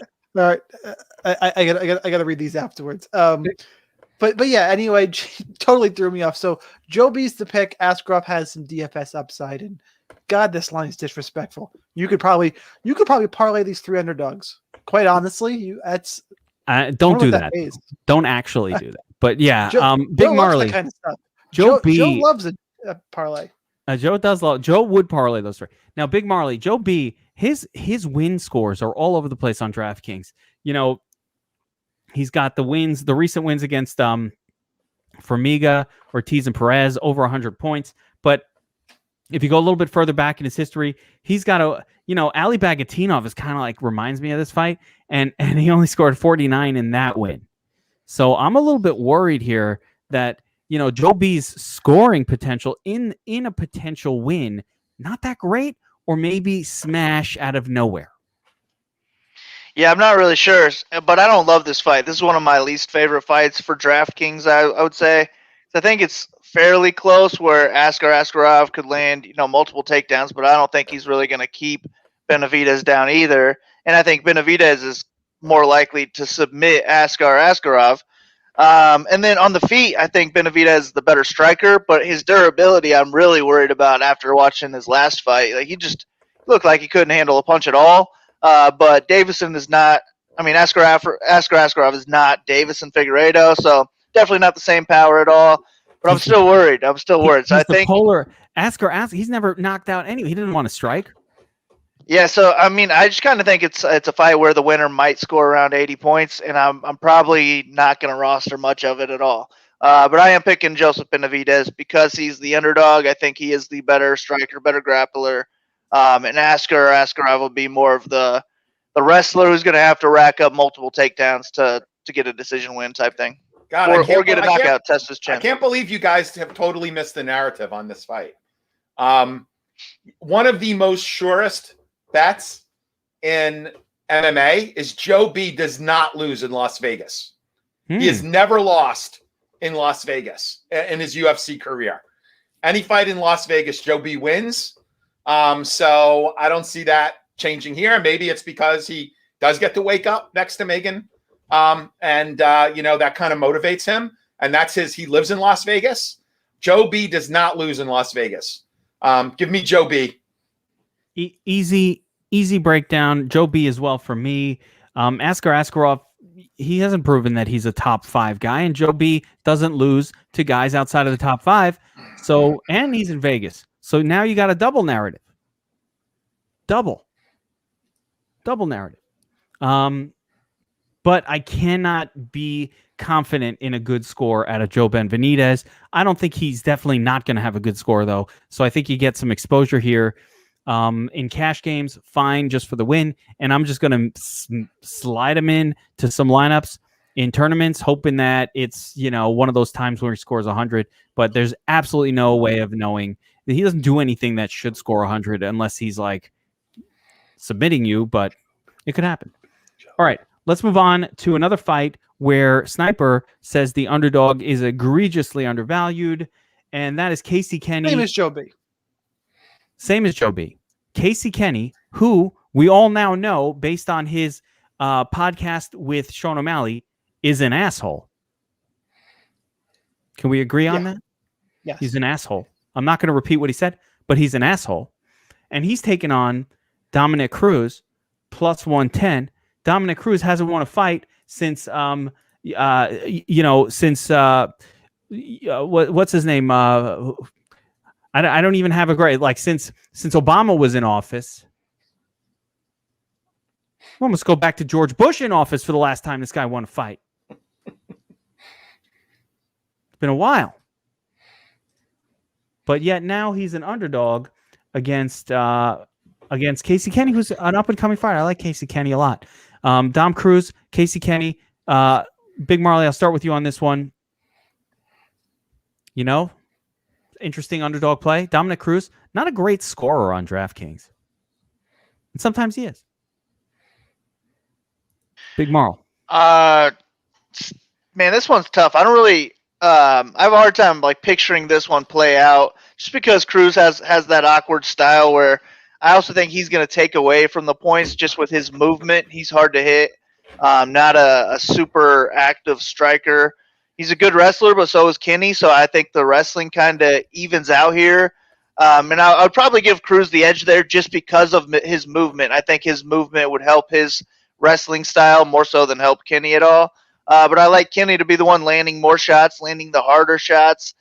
Just new age versus old age kind of thing. Whereas Dominic Cruz old age was really way ahead of his time. So it's kind of everyone is just sort of caught up. Dominic kind of started the new age. I don't know. I don't know if I'd like to call him old age. But he's also falling apart, man. He's not a young guy. His whole body's falling apart on him. So I would rather trust Casey Kenny here, coming off of a great win against Nathaniel Wood, who I'm super high on. So I'm going to roll with Casey Kenny. I think the line value makes him in play in cash games. I'm just worried about the points because Cruz is going to be moving a lot. He's hard to hit. I don't think Kenny's going to rack up 150 strikes on him. So if I'm making one lineup, I probably just avoid this fight. But if I'm making 20 lineups, they both are going to make a couple. And with my favorite Kenny lineup, I'm going to duplicate it, and I'm going to throw Cruz in there just in case that those other 5 fighters are on the nuts. I just, and I'll throw this over to you, son, but I can't. No one scores. If you don't knock out Dom Cruz, it's really hard to score well against him. He's very elusive. He'll take Kenny down, and he cannot be taken down, or at least that's been his history. What do you say, son? I mean, do you think that even in a win, either of these guys can score enough to really get there? Yeah, Kevin, you got to look at Cruz's scores and wins. I mean, he scores and wins. Look at his scores and his wins. 5 rounders, though. I mean, but we're talking about Yeah, I know, but I mean, I'm going to take a flyer on Cruz here. I will also, and again, this is a semi-hot take. I'm not going to say that Cruz is going to knock him out, but he will drop him. He will drop Casey Kenny at least once. I think this is a pretty even fight. I will have shares at both sides. I'm going to take a flyer. If you're asking me for a pick, I'm going to pick Cruz. Just because he takes his training seriously. Yes, body is broken down. I did think the fight last time was stopped a little prematurely. But give me Cruz here. And like you said, Kenny's kind of an asshole, which maybe that's kind of influencing me a little bit. He's also not the sharpest tool in the shed. No, he's a moron. And I loved Kenny before that interview. Yeah, they asked him off air how he felt about euthanasia, and he said that we should focus on American children. So I'm gonna have to go with Cruz here. Man, Sniper, I really liked Casey Kenny. I bet him every time since the Merab fight, because I thought he looked good against Merab, and I was like, if you look good against Merab, you're good. You guys, we've missed like something huge here talking about this. This is a massive step up for Casey Kenny. Yeah, Dominic Cruz is old. I get it. Dominic Cruz's last 2 losses are to Triple C and primetime Cody Garbrandt. You're really going to hold those against him? Look, I get Casey Kenny's a good prospect, really good win last time against Nathaniel Wood, and then his other wins, are highly Alatang, Luis Smoka, like not a proven top 15 guy yet. This is a big ass jump up from those guys to Dominic Cruz. I think Nathaniel Woods was a bit hyped. Right. I still think Woods a good prospect, but absolutely not. He's a very solid prospect, and he should have won. Right. But that was a prospect versus prospect fight. You can argue about how good the prospects are. It was still a prospect versus prospect fight versus arguably the best bantamweight to ever do it. Fuck you, Henry Cejudo. That fight, by the way, got stopped too early and happened. By the way, these guys are only 6 years apart. These guys are only 6 years. Yeah, I mean, Dom Cruz is not quite as old. I mean, but Dom Cruz is fight. Let's just Dom Cruz is fight old. I can concede that, even though I'm going to pick Dom. Yeah, he's fight old. We hit it's the grappling should cancel out. They're going to be in the feet. Cruz has that elusive style. He's a very smart fighter. You can hate his commentary all you want talking about the underdogs. I like his commentary. He has a job for 100%. A lot of people do, but he's a very smart guy. I think he'll have a good game plan. Look, maybe Casey Kenny is a top 10 guy. This would be the way to prove it, but I can't bet on that. At these odds and their history, we're going so far off the Cruz's shot bandwagon. We've entered another fucking dimension. Like, let's rein it in a little bit. Maybe he is. It's possible. Maybe Kenny is really good, but you're taking all these assumptions and baking into not even a pick'em line to where Cruz is the underdog. I get plus money. That don't seem right to me. Now, what's interesting though, again, bringing it back to DFS, since we're a DFS podcast, Kenny has more upside. He just does. Because if he wins, if he wins for whatever reason, I think I'm wrong about the wrestling. He can get a takedown with his he's got a black belt in judo. For whatever reason, I think if he wins, he's going to use takedowns. I'm picking Cruz. I don't think it's likely, but Cruz to me almost definitely wins via decision. I don't think I agree with Joe and that Cruz drops him. I hope he does, because he could use a good smack in the face. But I mostly see a Cruz decision win. If Kenny does win and he is that good, he's got multiple paths. He's probably more likely to finish. We've seen Cruz hurt. There could be some takedowns in there. All those assumptions, if I'm wrong and all the assumptions are right, I think there's more of an upside for Casey Kenny. But still, give me Dominic Cruz. I'm surprised he's not like minus 150 here. There we go. A lot of live underdogs, slight underdogs, but very live. I totally agree. I'm picking Cruz to win this one. I think Cruz can get a couple takedowns in this fight. Kenny is not a guy who can't be taken down. He's been taken down in a lot of his fights, and he'll get takedowns too. He's a good wrestler. He's a great fighter. I love Kenny as a fighter. Don't like him as a person right now, but Cruz gonna get a couple takedowns. Cruz is probably the smartest fighter, or one of the smartest fighters in the UFC, and I think he'll have a good game plan going in. If his body holds up, I think Cruz will look better the whole time, unless he gets knocked out. That's just how I think it's going to go. I think he's going to look better unless he gets hurt or knocked out, like his knee blows out in the middle of the fight or some crazy old guy shit happens. Listen, I picked up my cat the other day, literally my cat. And my back was, I threw out my back and I'm like, this cat weighs like a pound. How the fuck did that happen? But, something about, when you get a certain age, doesn't take much. Throw out the old back. Yeah. That could happen. Your body falls apart. I gotta see a cardiologist. It's fucked up. You know what I'm saying? You're on cholesterol medication. What the hell's going on? Cruz is older than all of us. Not me. He knows what's going on with him. No, he's not older than me. I'm just pretending. All right, let's move on to the next fight on the card. My cat. I was picking up the cat. I'm like, oh fuck, just hurt my back. It's not a fat cat. She's a little teeny cat. That's how it goes. Yep. All right, let's go. Next up, we've got, maybe it's because I never work out. Could be part of it. That might be it. All right, let's go. Thiago Marreta Santos. This is another one. Man, there's some Sexy Let's looking pick underdog. another underdog. Let's do it. Sexy dogs. Don't take I'm this down. one as a kill shot. Don't you dare.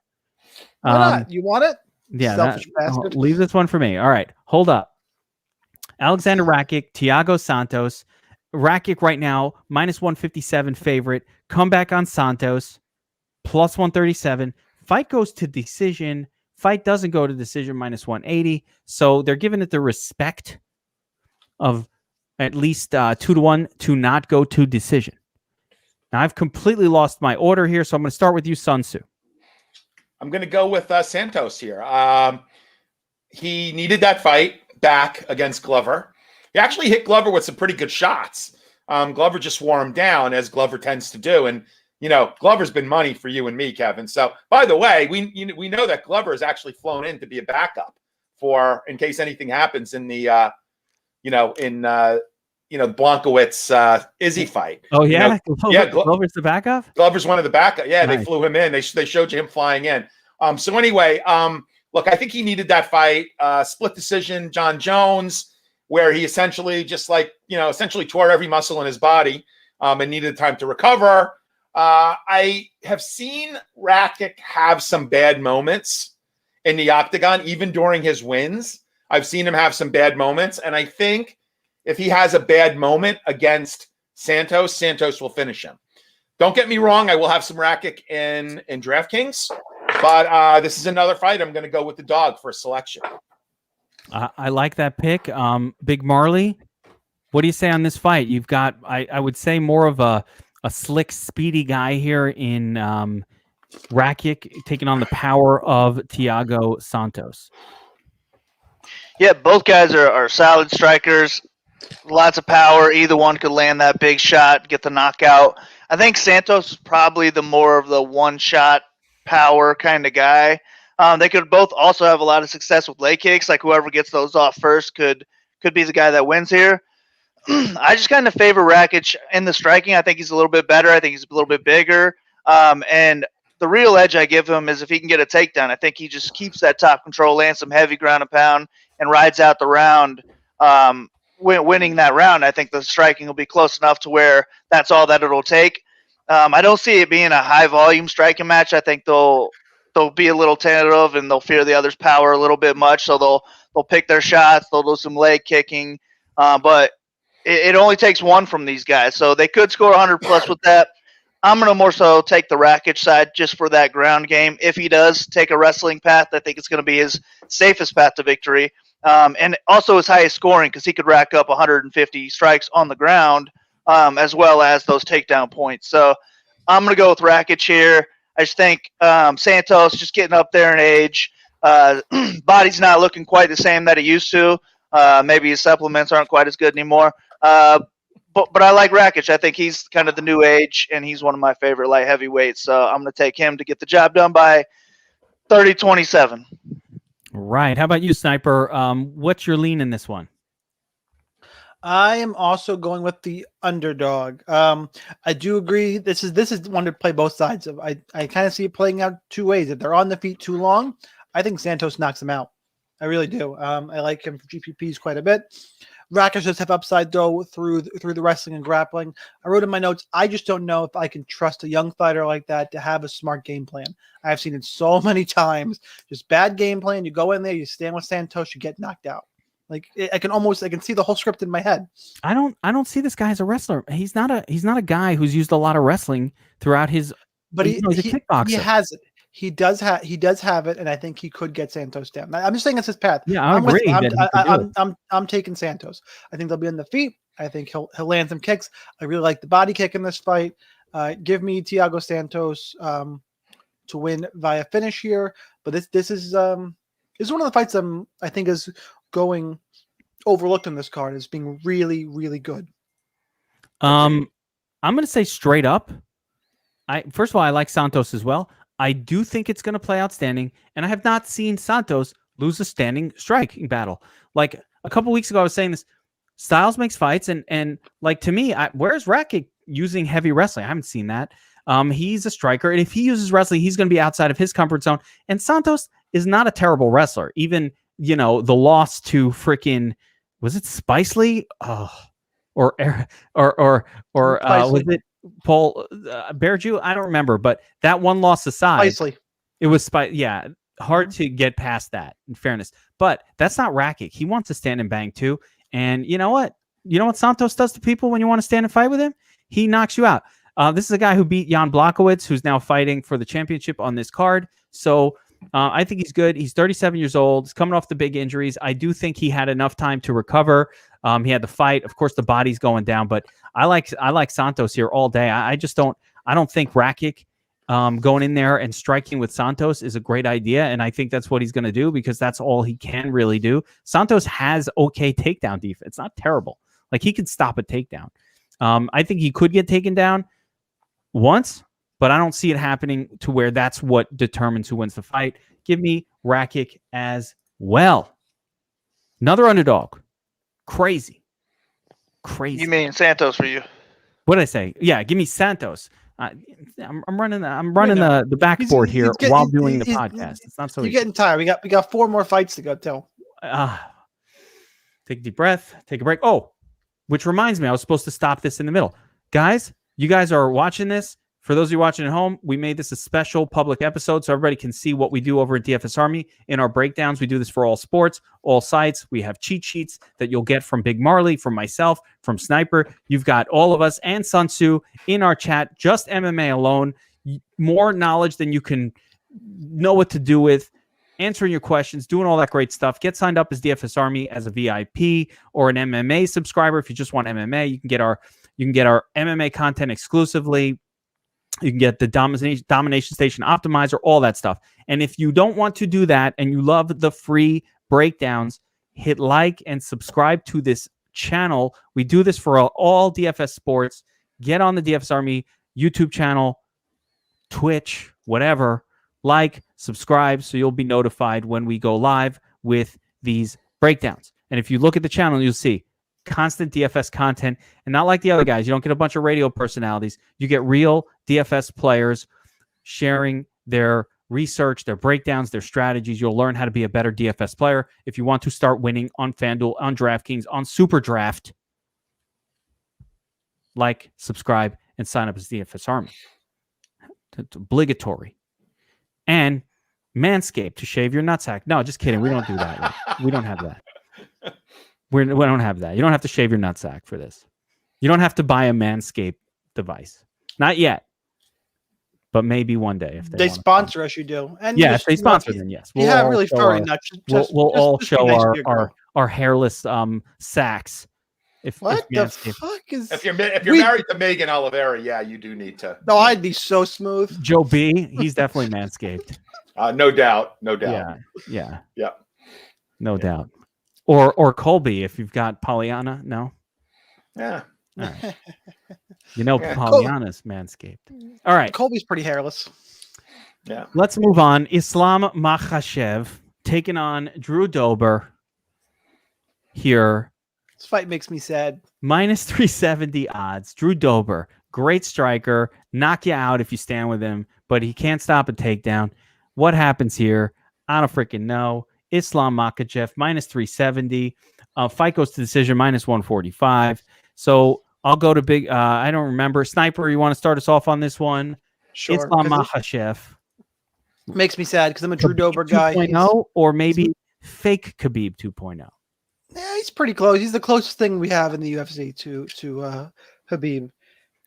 Big Marley, what's your promo code for DFS Army? Sleeveless? Use promo code. Whoa. Promo code. You code throw Marlings out there? Sniper is less letters. Go ahead, Sniper.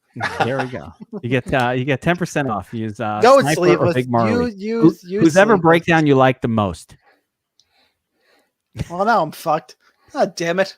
Who's ever funnier? Go with that one. I don't have a code, so I don't get a code either. Yeah. Don't give me one.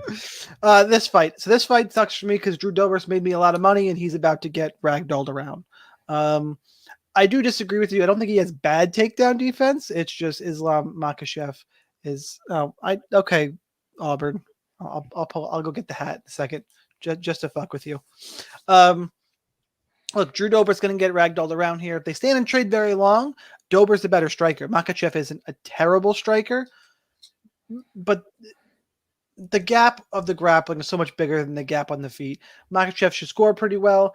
3 rounds, if there's a lot of control time up against the cage. I don't know how much he's going to score at this price. He's definitely live for the optimal. Probably damn near a lock in cash games if you can afford him. The problem is you got Amanda Nunes up there. We could talk about how you're building. You like Islam to the point where you think he's an optimal lock if he wins this fight? No. I said he's safe. I think he is very safe. If you can fit him in cash games, go for it. We picked enough underdogs. I think he's live for the optimal. I think he's a very safe play, though. I don't see Dober being able to keep him off him.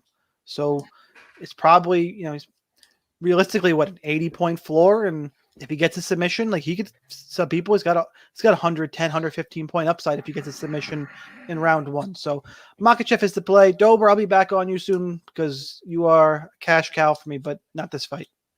Yeah, Dober, man, he's looked great, Big Marley, for his last few fights, and he's really turned a corner in terms of his, at one point he was kind of a UFC scrub, and he really turned it around. His striking is fantastic. Chin looks like a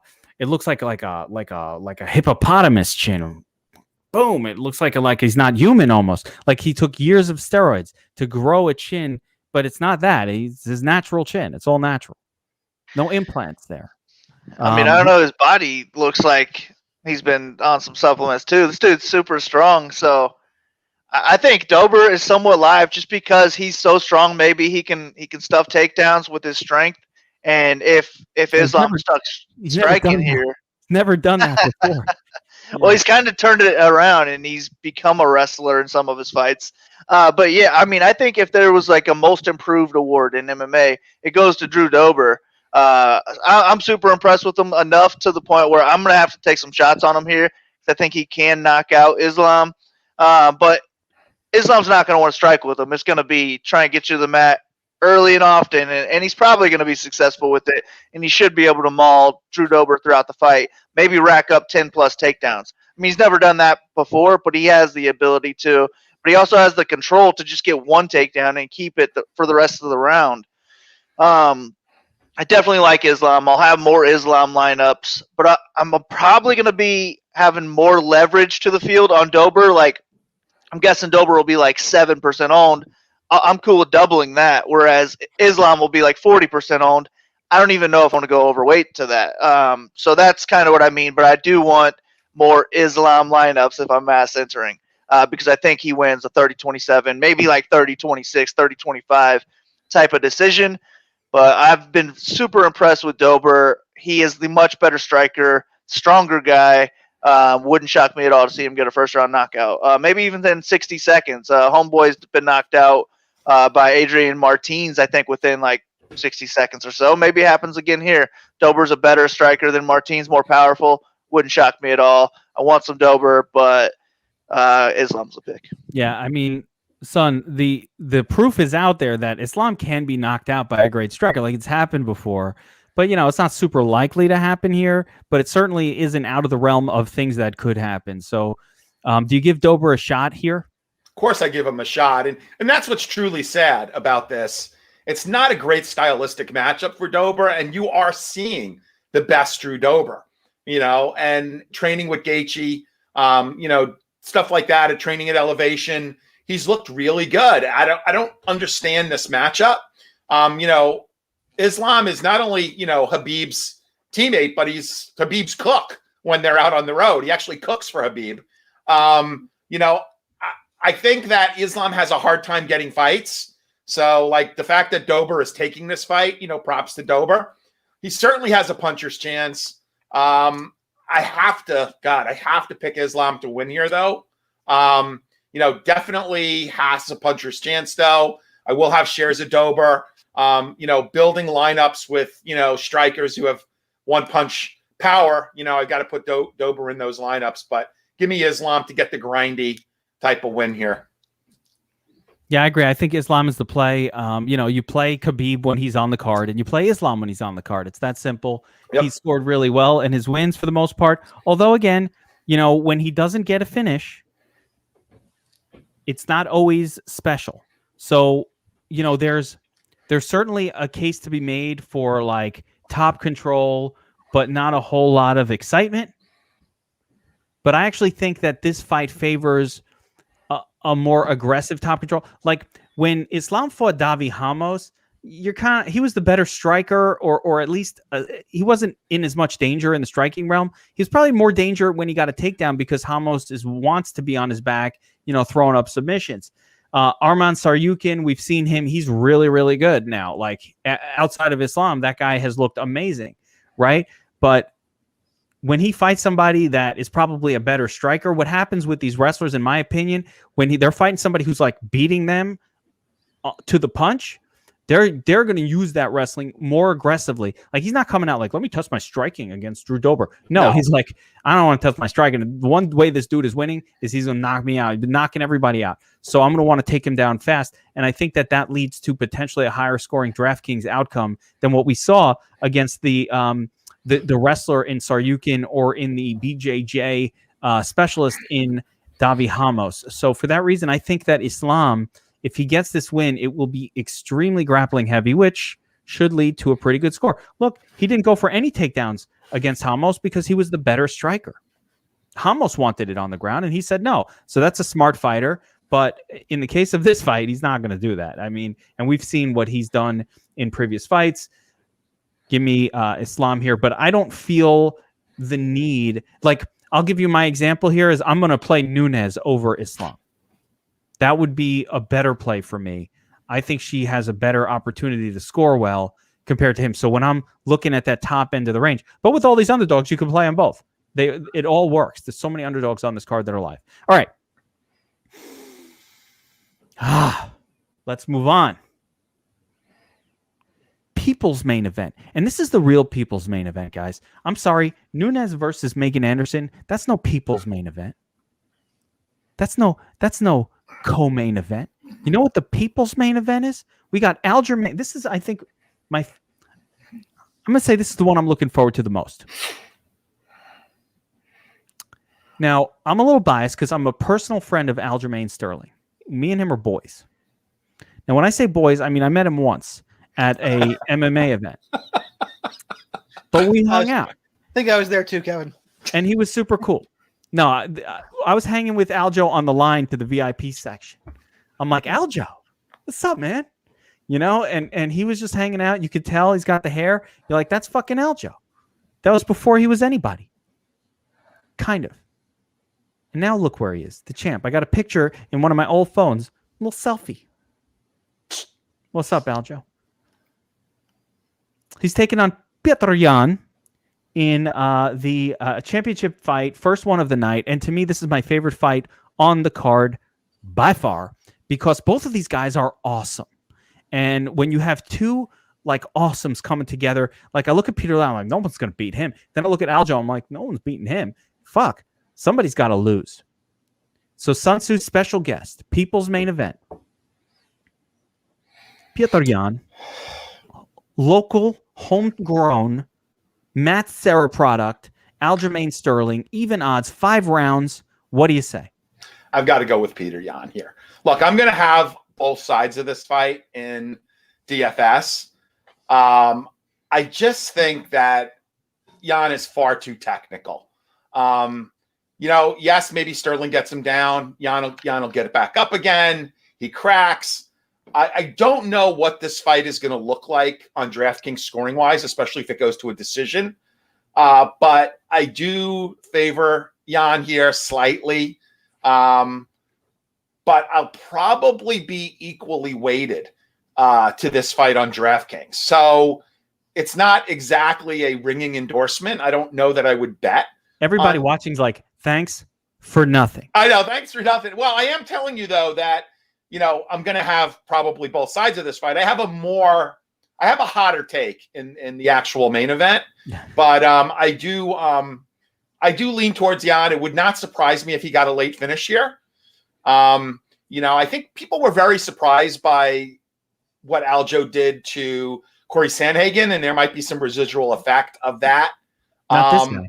I was, but I like Yan here. A late finish would not surprise me. You're an Aljo hater. That's okay. No, I'm not. I'm actually not. I like the guy. But I just, Big Peter, I have a feeling we're all going to be all over the place on this one. So, Big Marley, break down this fight for me. Well, it's going to come down to Aljo's wrestling, or Aljo's grappling versus Jan's striking. Jan's a much better striker. Aljo's the best grappler in the division. Aljo can hang on the feet, but mostly with his kicks. And Jan's striking is, I mean, it's right there with Corey Sandhagen's, the top of the division. And I think he can really hurt Aljo on the feet as well. I think this is as 50-50 of a fight as you get. I mean, I could just flip a coin and that'll be my pick for this fight, honestly, because I've gone back and forth every day. Yesterday I was picking Aljo. The day before I was picking Jan. Today I'm back to Jan. Tomorrow I'll be on Aljo. Like, I have no idea, man. This one's so tough, but it's my favorite fight on the card. It's 5 rounds. It should be a high-paced fight. I'm all in. I'm absolutely all in. I'll probably be close to 50-50, just whatever fits. I'm guessing I'll have more Sterling, though, because he's cheaper. He'll be easier to fit into my lineups. And if Sterling wins, it'll be through the grappling. It should come with a high score. But either way, they're going to score high because it's right there in that mid-range where you don't have to have 100+, but the winner's going to get 100+. So I just think we have to have this fight in our lineups. Auto stack in cash for me. This is the title fight that you want to stack this week. And I'm not against stacking it in GPPs, actually, because if it's like a split decision where Aljo lands 8 takedowns, but Jan lands 180 strikes, I mean, I think this could be on a GPP stack, even though there's 15 fights on the card. I'm all about this fight. I won't have any bet just because I don't need it. I'm just going to enjoy this fight. I think this fight alone is worth the pay-per-view price. And I think this fight almost alone is why this card is so good. Like, it goes from the best card of the year to, do I even want to buy this pay-per-view if this fight gets canceled? I just cannot wait for this fight. I'm all about it.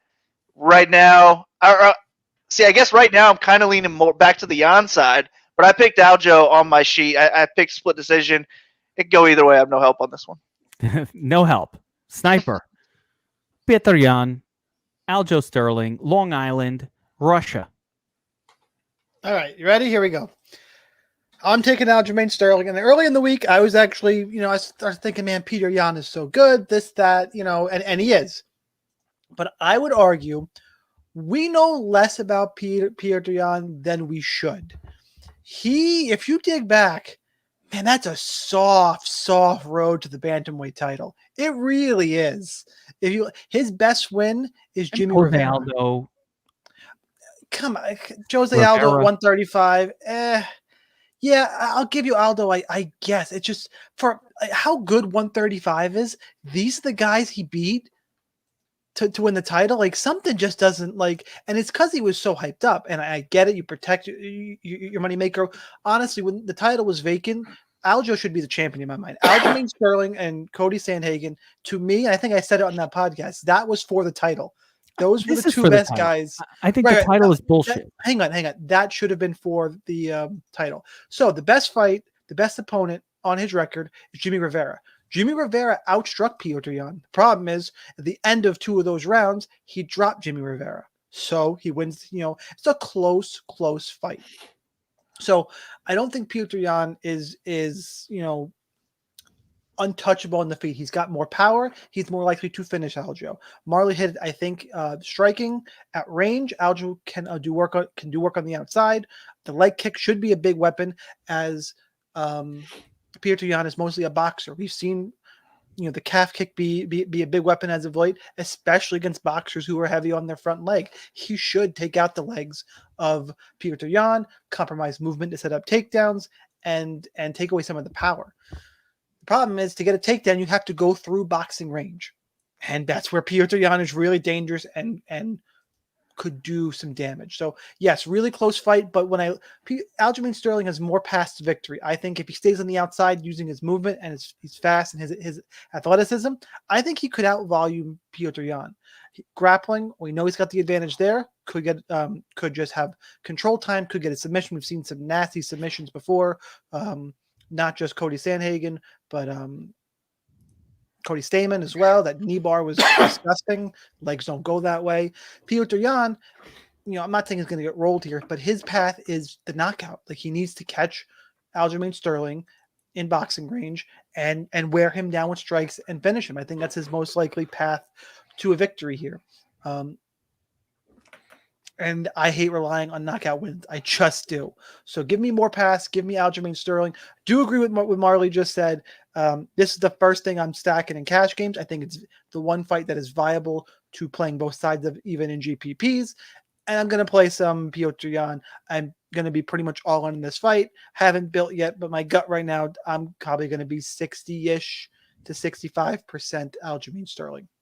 All right, I'm just going to throw, and I like the takes, everyone. I'm just going to throw this out there because there's a couple of points I want to make about this fight, and I'll give my pick. But I missed one. Petr Yan, and in the fight against Rivera, who is elusive, but not as elusive as Aljamain Sterling, he was only able to land 56 strikes over the course of 3 rounds. Take that out to 5 rounds. We're really only talking about 80 or 90 strikes landed. If that happens, Petr, and he gets a win somehow, he's not going to be in the nuts. That's no good. Now, Aljamain, he's one of the most elusive fighters ever that I've ever seen. He's hard to hit. He's only absorbing 1.94 strikes per minute, and he has the wrestling advantage. Everything to me in this fight is pointing to the shocking conclusion that Aljamain Sterling has way more paths to a win here to me than Petr Yan, because Yan is going to have to outstrike him or knock him down a few times. Totally possible. It's a fist fight. You can knock me out, of course. But Aljamain, super, super elusive. Petr doesn't really throw kicks. He's really a puncher. He's a boxer. He likes to throw fists, and that's it. And Aljo is really good at staying out of boxing range. That's what he's really great at. And then he moves in, and he has the wrestling and the takedowns. And if he gets you down, Petr is also a great wrestler. Probably get back up. But you know what? Maybe he can't get back up. Aljo has kept everybody down who he's taken down. We think Petr is like special, but maybe he's not. Maybe he's just like everybody else. He gets taken down and, 2-3 minutes get eaten up in that round. So I like Aljamain Sterling here. I actually think he should be mildly favored in this fight. The fact that you're getting him at underdog pricing, it seems a little off to me. So, and the best win of either of these two guys, to reiterate what you guys said, is Aljo's win over Sandhagen. That's a better win than any other win that either of these guys have had, and it's better than any win that Yan has had so far. So I like Aljo here to get this win, but of course you get a little exposure to both sides, but I'm on the Aljo side. So we've got, I believe we had two Aljos, and 2 Aljos, 1 Petr Yan, and 1 back and forth with Big Marley. Can't make a decision. Sound about right. All right. Love that fight. Super excited to watch it. And probably between that and Adesanya's walkout, those are the 2 things I'm looking forward to the most. That's right. I look forward to Adesanya's walkout dance. I replicated for TikTok. Look me up. Please do that. Please do that on TikTok. Please do that. Be doing the Adesanya moves. All right. Somebody in chat just said, we talked about, I had to point it out that the UFC and Aljo, he should have got a shot earlier. They don't like him. He's a human blanket. He's not just going to grapple. That is the most ridiculous. He landed 174 strikes against Pedro Munoz. He's not going to just lay on him. He's just good. I think Aljo is. He's not underrated. a human blanket. But he is a human blanket, and UFC doesn't like that. They don't like only 174 wrestlers, strikes but I don't think 3 rounds. I don't think Aljo is that. I don't think Aljo is that. All right. Not much to talk about in this next fight. You know what there is to talk about? Nunes versus Megan Anderson. The fact that there's such a sentiment out there that anytime a female fighter is ever since Agapova, and her horse semen, fermented horse semen ran out after a minute and a half. What is that? Me? 30 seconds. It ran out of gas after a minute and a half. Hello? Anyway, ever since that happened, everybody thinks that a minus 1,000 or a crazy favorite, you got to bet the underdog. It doesn't help that Marley, your boy, Worthy, knocked out my guy Devonta Smith as a minus 1,000, as a plus 700 underdog. And now everybody thinks that anytime somebody hits the 4 digits on the odds, you got to bet the other side of it. So I'll go to the betting expert himself, the GOAT of sports betting, Big Marley, MMA.com, for all his picks. And should we bet Megan Anderson here just because, anytime it's a female fighter plus any 600, you should bet it? You're fucking jinxing Nunes. I hate you. Nah, if you bet Anderson, just take the TKO prop. I mean, she's not going to submit Nunes, and she's not going to win a decision. The only way she wins is a knockout. I mean, it could come early with like just a big shot, or it could just come like from Nunes gassing out, from weathering a crucial storm. I just don't think that's the case. I think Nunes has proved she can go a hard 5 rounds. She's a dedicated champion. She's the greatest women's fighter of all time. I don't really see her gassing out. I think if the storm is that bad, Anderson's going to get finished. And whether that's a submission or a ground and pound stoppage or even a knockout on the feet, like Nunes is better everywhere in this fight. So I think it has to be just a big shot that really wobbles Nunes, and she follows up with some more punches and gets a stoppage that way. That's the only way Anderson's going to win this fight. Nunes smashes. I would not bet, minus 1,000, but I'm cool with Nunes inside the distance, or like Nunes round 1, Nunes round 2, something like that. I think she just runs through Megan Anderson here, and she could probably fight again next week. Yeah, I mean, Sun Tzu. Yeah, Megan, look, Megan is not, how many featherweights are there in the UFC?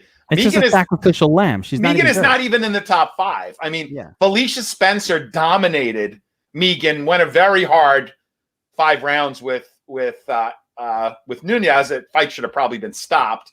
But Holly Holm, dominated, became a wrestler and dominated Megan Anderson.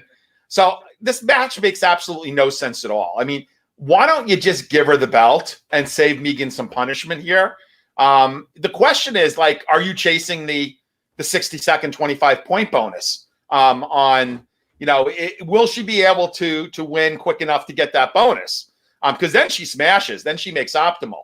Otherwise there's no guarantee that she'll be on optimal, especially if there's 15 fights and 30 fighters. But I think Nunes is fairly is a cash lock. You got to get her in to your cash lineups somehow. There's never been a more mortal cash lock than Amanda Nunes. I mean, by the way, when my good friend Paul, split the Millie 3 ways, I never thought that it was going to be an Amanda Nunes lineup that actually, was in the optimal. And yes, there was an Amanda Nunes. He had Amanda Nunes. That was the optimal. So look, she could still make optimal even at her elevated salary. And she just gives such a high degree of safety. And Megan, look, I like her, but she's slow. She's lanky. Yeah, she hits hard, but that's pretty much it. I mean, she got rushed up too quickly. You can take her down if you don't want to get hit by her, but I think Amanda Nunes is better everywhere. Striking, ground, wrestling, grappling, other than height. I think, Nunes has got Anderson beat everywhere.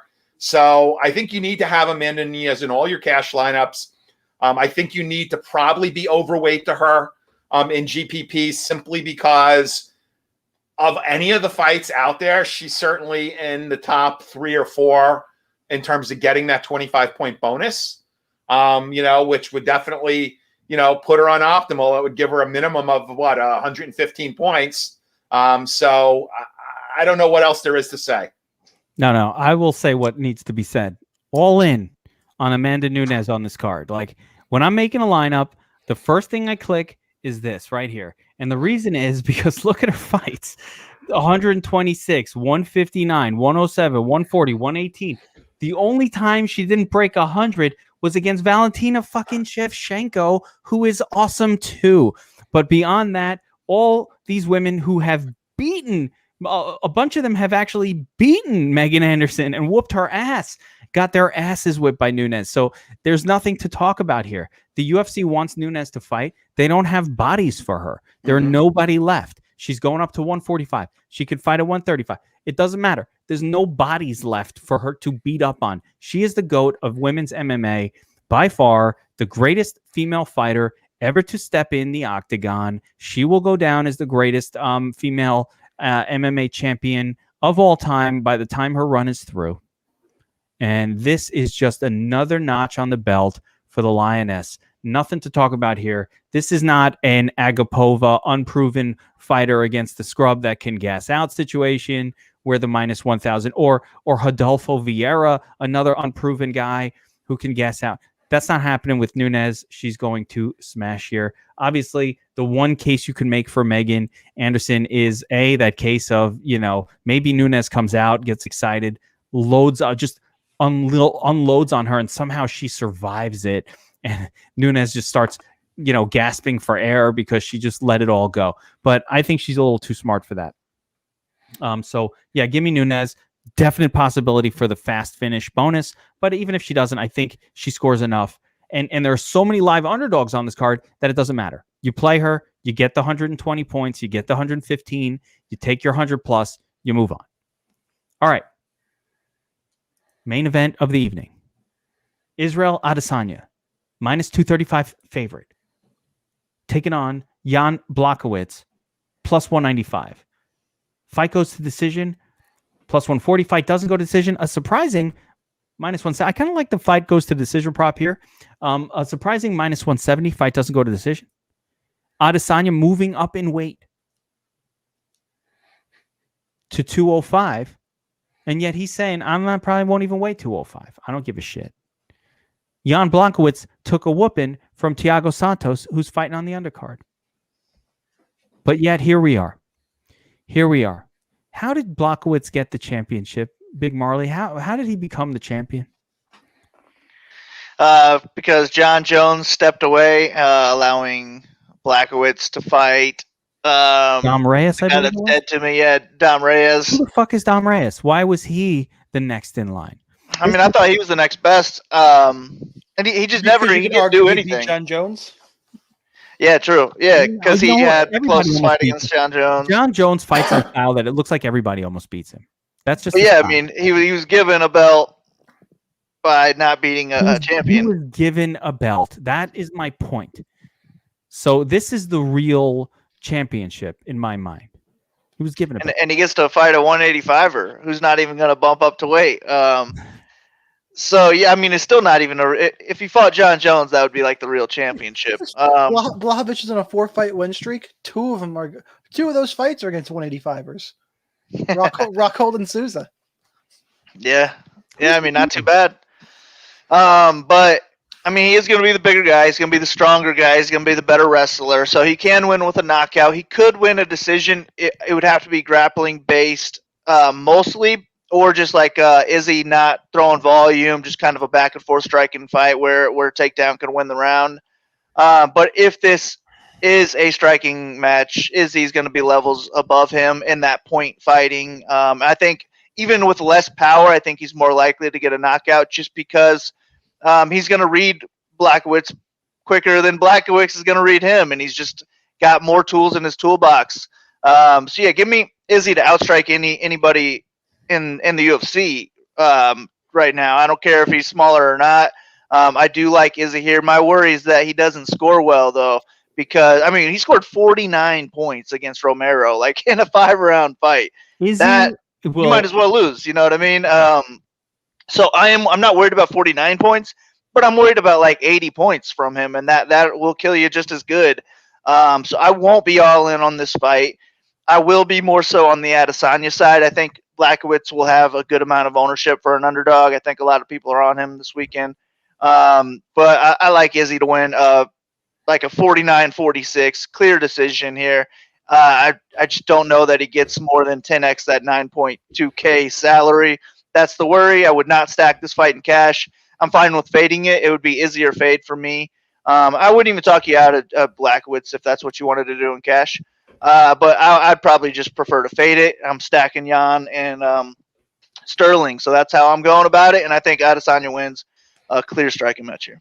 Yeah, a lot of that's right. You don't have to stack the main event. There are three 5-rounders, and Jan Sterling definitely more sexy than this one for a stack. Sun Tzu, Adesanya, best striker we've ever seen in the UFC? Question mark. If you say so. I said question mark. I love the small cage. I love that for Blachowicz. I bet Blachowicz by sub at plus 800 to win 1,000. So that is my prop play. I like Blachowicz in this fight. I think there's going to be some more money coming in on him late. Izzy wasn't exactly a big middleweight. Is not going to probably even have to worry about making 205. I like that he's Polish. There's so many things that I like about Blachowicz in this fight. Seriously, and I have faded Izzy so many times that this is where I get all my money back for the times that I faded him. So I am going to actually pick Blachowicz to win this fight by finish. Again, I think the submission prop is kind of juicy at plus 800. But you could get him by knockout. I think just by finish, I think it's plus 300 or plus 333. So that's not a bad play either. But this is obviously there's no secret. This is my sniper scope hot take play. That's the kill shot. It's my kill shot. Don't spoil a kill shot. The people leave. No, that's it. It's Jan. I got Jan here. All right, sniper. Jan, Adesanya. Adesanya definitely a smaller dude. Yeah, I'm really worried about the scoring here because I don't. Somebody said it in chat too. It looks like if he wins, I kind of feel like it's going to be the Romero fight all over again. And the real issue here is, the only way that changes is if he feels Jan's power and he isn't scared by it. I don't see that happening. I think he's going to get touched by Jan at least once. He's going to take Jan a little bit to read him, but at some point he's going to get hit. He's going to go, oh fuck, I better get hit as few times as possible, or I'm going to be separated from my consciousness. I do think Izzy wins the striking-based decision. It's just kind of how I see it playing out. I think he's good enough to stay at range and go side to side enough to use movement to not let the small cage play a factor here. I think we see that type of decision. Blachowicz could get a takedown, sure. This fight is very risky. I think it will score over 100. The only person who's scoring over 100 here is Jan. I have a real hard time seeing Izzy getting over 100 points. I don't think he's going to finish Jan in the first round. Jan's been hit by much bigger guys. I don't think Izzy's got enough volume. He hasn't shown it before.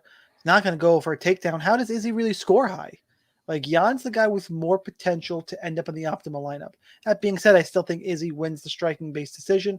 I'm going to be underweight to Israel Adesanya because his name is Israel Adesanya. People are going to play him. Pretty much, honestly, of all the title fights, he's easily the one I'm playing. I have the least amount of interest in.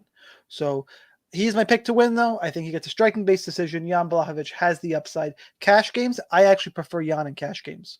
Jan and Cat because 5 rounds of striking. But do you need to take a loss? If you don't expect him to win, do you really need to put a loss in your cash lineup? I'm not saying he's going to lose. I haven't built yet. It depends because what's the price tag? The price here is 7,000. So I don't want to play live dogs. You might as well take one you're picking to win. Right, but there's nobody cheaper than him I'm willing to punt with for I don't want to play Jake Matthews. I don't want to play Drew Dober. I don't want to play Megan Anderson more than I would play Jan Blachowicz.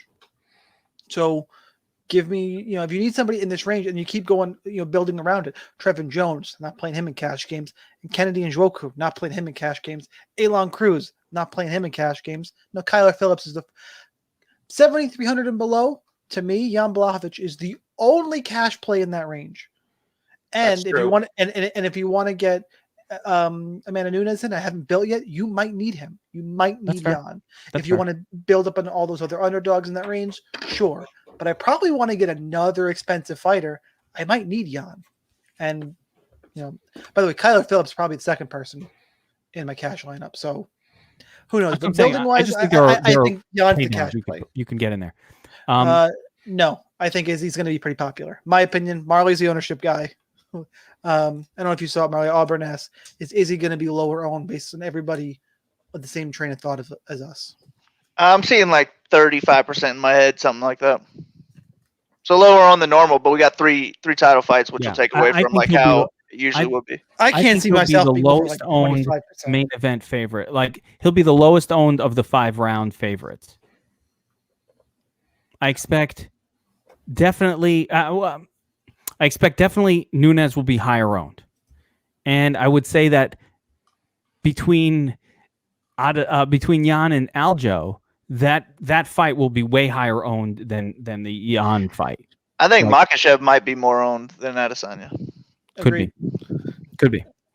For me, I'm looking at this main event, and I totally, I appreciate Jan's power. He's a bigger guy. He's going to have the power advantage here against Adesanya, and we've seen a few fighters where when Blachowicz has frustrated them a little bit, kind of rush in and try to like start throwing wild, and if he lands, he can knock you out. And I think he could do that to Adesanya too. Adesanya is definitely, he's human. He's a person. You hit him in the right spot, he's going to fall down, and he doesn't have wrestling to fall back on. So if Adesanya gets rocked a little bit, it's not like he's got anywhere to go to hide. He's going to have to deal with that shit standing. So there's always some risk there, but yeah, I mean, I think Adesanya is Anderson Silva level striking. I think he's one of the better strikers that I've ever seen in the UFC in terms of his accuracy, just his technique. He's really, really great, and he's a great fighter. He's moving up in weight. I don't think that's going to be an issue here. So for me, I'm picking Adesanya to win, but I don't have a problem. But listen, I got burned pretty much I've been wrong on every Jan Blachowicz fight that he's won in this run. I've gone with the underdog. I've gone against him almost every time. I think every time. So I've never picked. He's much like Blachowicz is like Derek Lewis for me. I just haven't gotten it right once. So I admit that that's been the case. And, sometimes these fighters, they surprise you over and over again. I thought Anderson would beat him. I thought Reyes would beat him. I thought Jacare would beat him. And no, I didn't think Lil Krakow was going to beat him. That was didn't agree on. I agreed with him on that one. But I've been wrong a lot. But give me Adesanya. I like him. I like the way he walks out. He's going to do an awesome dance. It's going to be choreographed. It's going to be super cool. I'm looking forward to that fight quite a bit. All right, guys, 2 hours in. Let's move on to our kill shots. We already know Sun Tzu's kill shot. Blachowicz in the main event by submission. I like it. Plus Now, 800. I have a special delivery kill shot from Vince, the kill shot specialist. He likes Trevin Jones in the fight against Mario Bautista. Interesting kill shot right there. And I'll go over to you, Sniper. What's your kill shot on this card? Now, for those of you who are watching this for the first time, the kill shot, it can't be a super popular play. We want to pick a surprising play that winds up in the nuts, low owned. It can even be a favorite if it's an unpopular favorite. It can be an underdog, but we don't want to pick the most popular underdog, Kyler Phillips, or some shit like that. So give us a kill shot, Snipe. I'm going to actually go on the favorite side because I think she's going to be probably among the least owned favorites on the entire card. Give me Amanda Lemos, 8,700 to find her way on the optimal. She is going to be very unpopular. So that is a very good kill shot. Amanda Lemos. She will not be owned. How about you, Big Marley? You guys all picked Santos. Give me Rakic as the kill shot. Ah, I like that. Turn it around a little bit. Dig it. Little flippies. Can I pick Aljo as my kill shot? Is that a fair kill shot? I don't think so. No? No. Too popular? No. Oh, you guys Yeah. are with this one. He you're might killing be he might be the second most popular fighter on the card after Really? Amanda. I think everybody's on Peter Yan. I've don't heard know a lot about of that. Aljo love. I've heard a lot of Aljo love. People are picking Aljo? All right. And I can't pick Kyler Phillips. Rogerio Bontorin.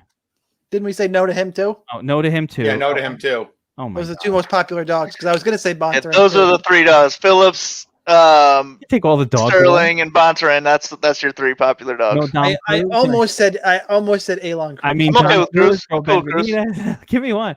I'm cool with Cruz or Benavidez. Yeah, if they find the one the optimal. All right, I Dom think that- Cruz for me is going to be my kill shot on this one. I mean, Benavidez, I don't even think that should be a kill shot. I definitely think he's winning that fight. So I'm going to go a little bit off of that. I'm going to go Cruz to win his first fight since the Obama administration. It's been a while. It's been a bit. He's going to win one. All right, guys. That will Trump was in office, by the way. Wasn't the Obama administration? 2016. Right? Is that when he took office? I think it was at the end of 2016. All right. Okay. Semantics. All right. We'll give it to you. All right. Yeah, I mean, it was a while ago. This is the point. Okay. All right. It was supposed to be hyperbole, but then I looked and I'm like, oh, it actually is true. You know, like you do hyperbole and then it turns out to be real. Yeah. All right, guys, that'll do it. Sun Tzu, thank you for joining us. Special Sun Tzu guest. Anytime, brother. Enjoyed it. We broke it down. Don't need to do any more. Ready to make some lineups. Crush. Let's see everybody at the top of those tournaments. Helmets up. And we will be, for DFS Army subscribers, our notes are posted on dfsarmy.com under MMA cheat sheets. So you can check out our picks there.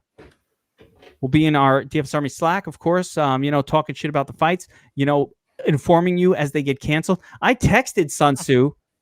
Did I text you? Like, dude, fight's off. Was that you that I texted last week? Maybe. I was like, I got to let Sun Tzu know. Yeah. Thankfully, I was on top of that.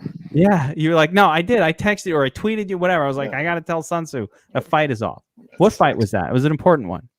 So many fights get canceled. I saved you money last week because you didn't see it. Oh, my gosh. Sniper. For NASCAR, I come in, I show my exposures to everybody. He's like, dude, you got 40% Hamlin. He's moved to the back. I'm like, oh, shit. 10 Slack minutes. Chat, yes. So DFS Army Slack is wait, big. You not only saved me money, I came in second in that. I won like $7,000 that day. I'll go ahead and take a raise. Guys who are subscribers, talking about the cheat sheets, read the fucking notes. Yeah. If you're in there talking and you just go straight by the fight winners or anything like that, you're doing yourself a disservice. You really read the notes. Every once in a while, it's a Peter Yan Aljo situation where we kind of pick one, but we're all kind of like, no. There's plenty of spots like that, like Cruz Kenny, where I'm picking Cruz to win. Kenny's probably has more DFS upside. Iliad COVID mask. Iliad COVID mask. Like your Killshot the best sniper. How do you like my vaccine. I'm good. Yes. Vaccinated from your COVID mask, but I'm glad you like the shot and join me on the Lemos stream. There we go. All right, that'll do it, guys. Take care. We'll see you next time. Peace. Later.